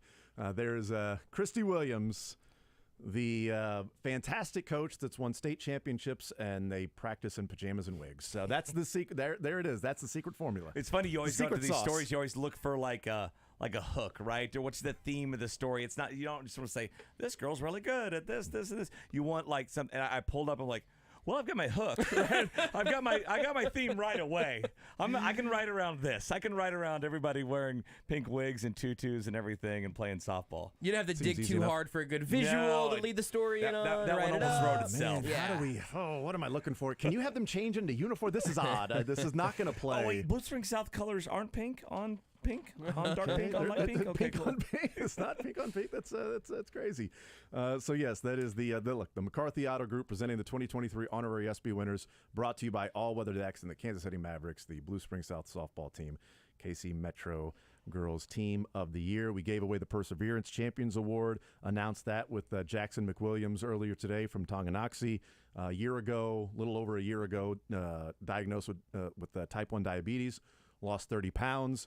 And then 3 days later, after his diagnosis and finally figuring out what it was, back playing soccer and football and all of that. And now, all state in soccer and all region in football, and going to college next year to be a place kicker, and just an awesome story. And Josh fought hard to skew the results. I was openly campaigning for him. I was biased. I did vote for him online at 18WHB.com. I regret nothing. All you did was come back and do radio. I know. Yeah, there's much less physical. He was like, oh, and I did get some of that weight back on over working hard over the next few months. Like, hey, I got some of that weight back on after not working very hard for the next few months. Yeah, Jackson was his type 1 choice. That's absolutely right. Number one in your heart, nothing in your pancreas, because our pancreases aren't as good. Number type 1 choice that he went with was Jackson McWilliams and Christy Williams. And the next award we give away must end with Williams to some degree. I'm trying to think if this was Jason O. Williams or something like that. Oh, yeah, no. Williamson. Yeah, there it is. Zion Williamson should get some sort of ESPY award in the Kansas City area. You know what? Let's go ahead and before we go to break, let's do the Can't Stop Watching Clutch Performance moment. Let's do it that. now? You want to do Let's it now? do it right now. Let's do it right now. Let's do it right. We'll do it. We'll do it live. We'll do it live. Do it live. I'll write it. I'll write it. Dylan, those aren't even words there. They're not even words. Play what does us that mean? out. Play us out. This is not played out. The Can't Stop Watching Clutch Performance Moment, sponsored by Cap One Lending. While there were lots and lots of the Can't Stop Watching Clutch Performance Moments, some of those taking place in the NCAA tournament, the Noel to Keontae lob that was a part of that was a great Can't Stop Watching moment. The winner from the voters went with this Can't Stop Watching Clutch Performance Moment, sponsored by Cap One Lending. Take a listen. This is the winner. 73, Nick Allegretti has checked in, and he's reported as an eligible receiver. You never know with these guys. From the 2, Mahomes escaping, on the move. Mahomes stops, spins, flips it forward for the touchdown to Edwards-Helaire. Mahomes straddled the line of scrimmage, flipped it to Edwards-Helaire for the score. Stop it. You're not allowed to play football at this level and toy with the guys on the other team. He looks like the dad playing in the backyard with all the kids, and they can't get him on the ground. Watch this. And now he's going to find the receiver stop and the little push pass. Stop it. Stop it. Well, there was a great reaction live to what we like just... the dad playing with his kids. That'd be a close vote because I was there for that. It was on Sunday Night Football, so that helps. It was a big game, and the Bucs favored, or if not, a lot of people thought they were going to win. They could have been. I mean, the Mahomes Chiefs had just come off the Colts loss, right? That play put them up 21-3. It did, and that set the route on. And I was like, that's the best play I've ever seen at that time. But early December, I went to Denver just as a fan. That was better, man. Now, that actually was a more important play because the Chiefs only won that game by one score. They needed that play, But it wasn't. It was a middle of the day game, a noon game or whatever, a 3 o'clock game, and so that between those two plays, I don't know how you can pick one or how you can go wrong. Really, I would like to see the voting to see because I think there were a couple of K-State plays. I think there were a couple of KU plays which they start to sort of cannibalize. And I don't remember if there was another Chiefs play.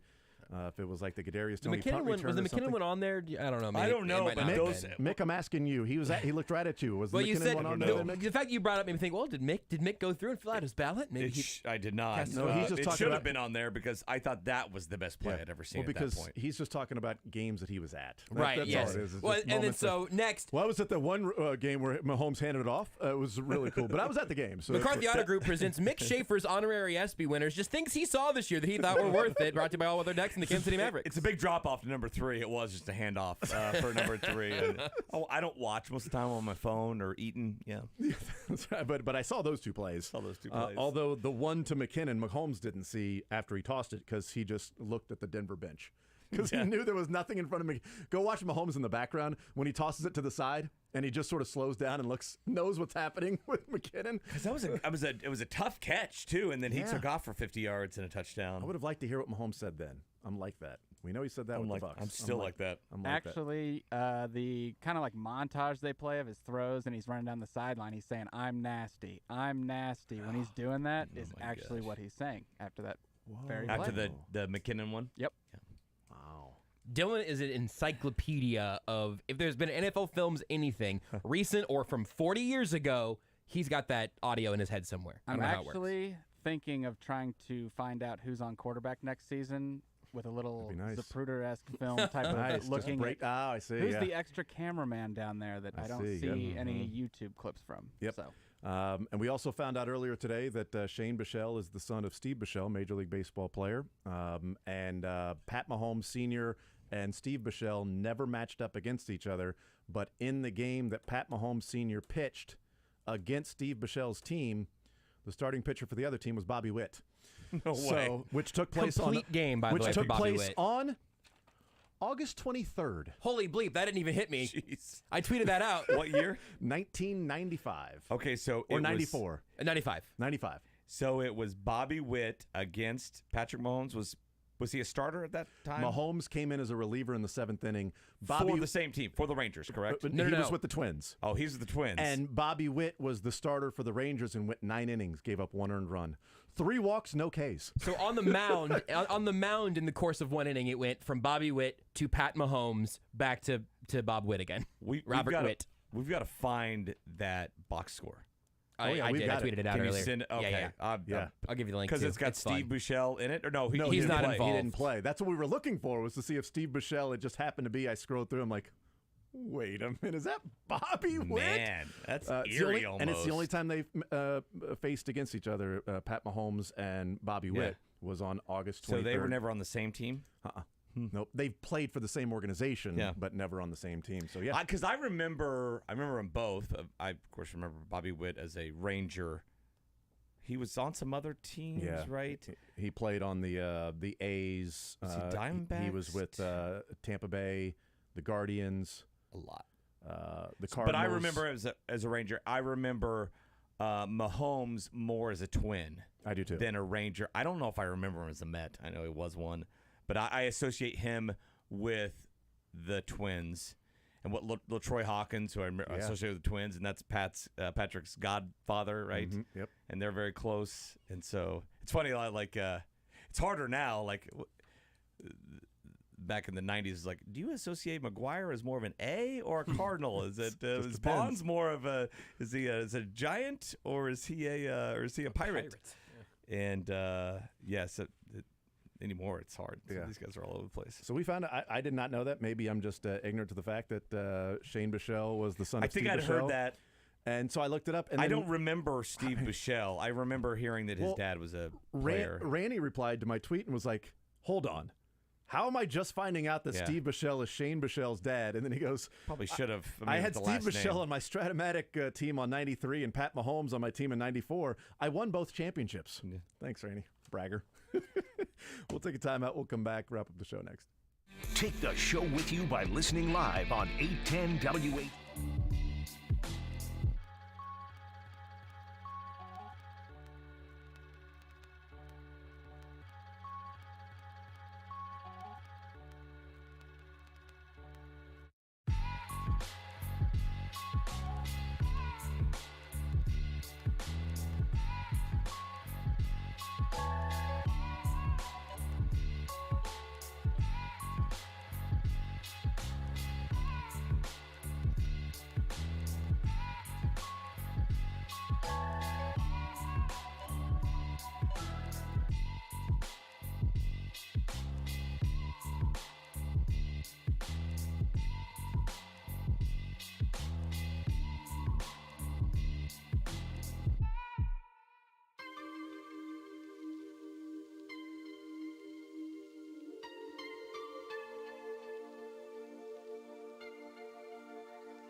Pat Mahomes Sr., the only time they faced off against each other was in 1995 on August 23rd, which is August 23rd today. Complete accident that totally. It's August 23rd. Yeah, because I was looking for Steve Buechele versus Pat Mahomes Sr. to see if they ever matched up. They did not, but the teams that they played on matched up one time. Later, sorry. So August 23rd of 1995, Pat Mahomes Sr. and Bobby Witt Sr. pitched against each other in the same game.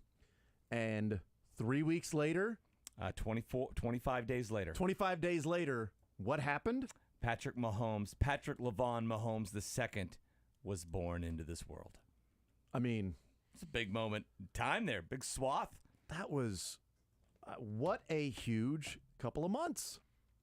And you discovered for during the break Kansas City area that Steve Buechele just missed this game, right? Yes. Yeah, he was released by the Rangers July 31st of 95. Was that his last game? Yeah. Last year? Last He year. didn't play. Last Wow. game was July 29th of 95 for the Rangers.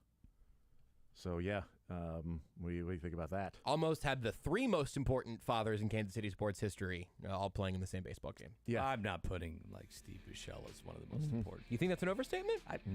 But Well, you think like George Brett's dad has a case or something? Degree. So how about this? Did Tom Watson have a dad, or did he just ascend from heaven? He did. To golf He greatness. did, yes. Andy Reid may have been an immaculate interception. Yes. The San Diego Padres have never had home doubleheaders. In 2001, there was a power outage in the stadium. They had 2 games the next day against the Diamondbacks, and a pitcher named Kevin Jarvis threw for the Diamondbacks in the second game. Today, there's a rare doubleheader again for the Padres because of a hurricane due tomorrow. Diamondbacks against the Padres. In the second game, the pitcher is Bryce Jarvis, Kevin Jarvis' son. Whoa. What's going on? I got to get out of here. It's crazy. Matrix is doing some strange things today. There's a glitch. There's a glitch somewhere in the Matrix.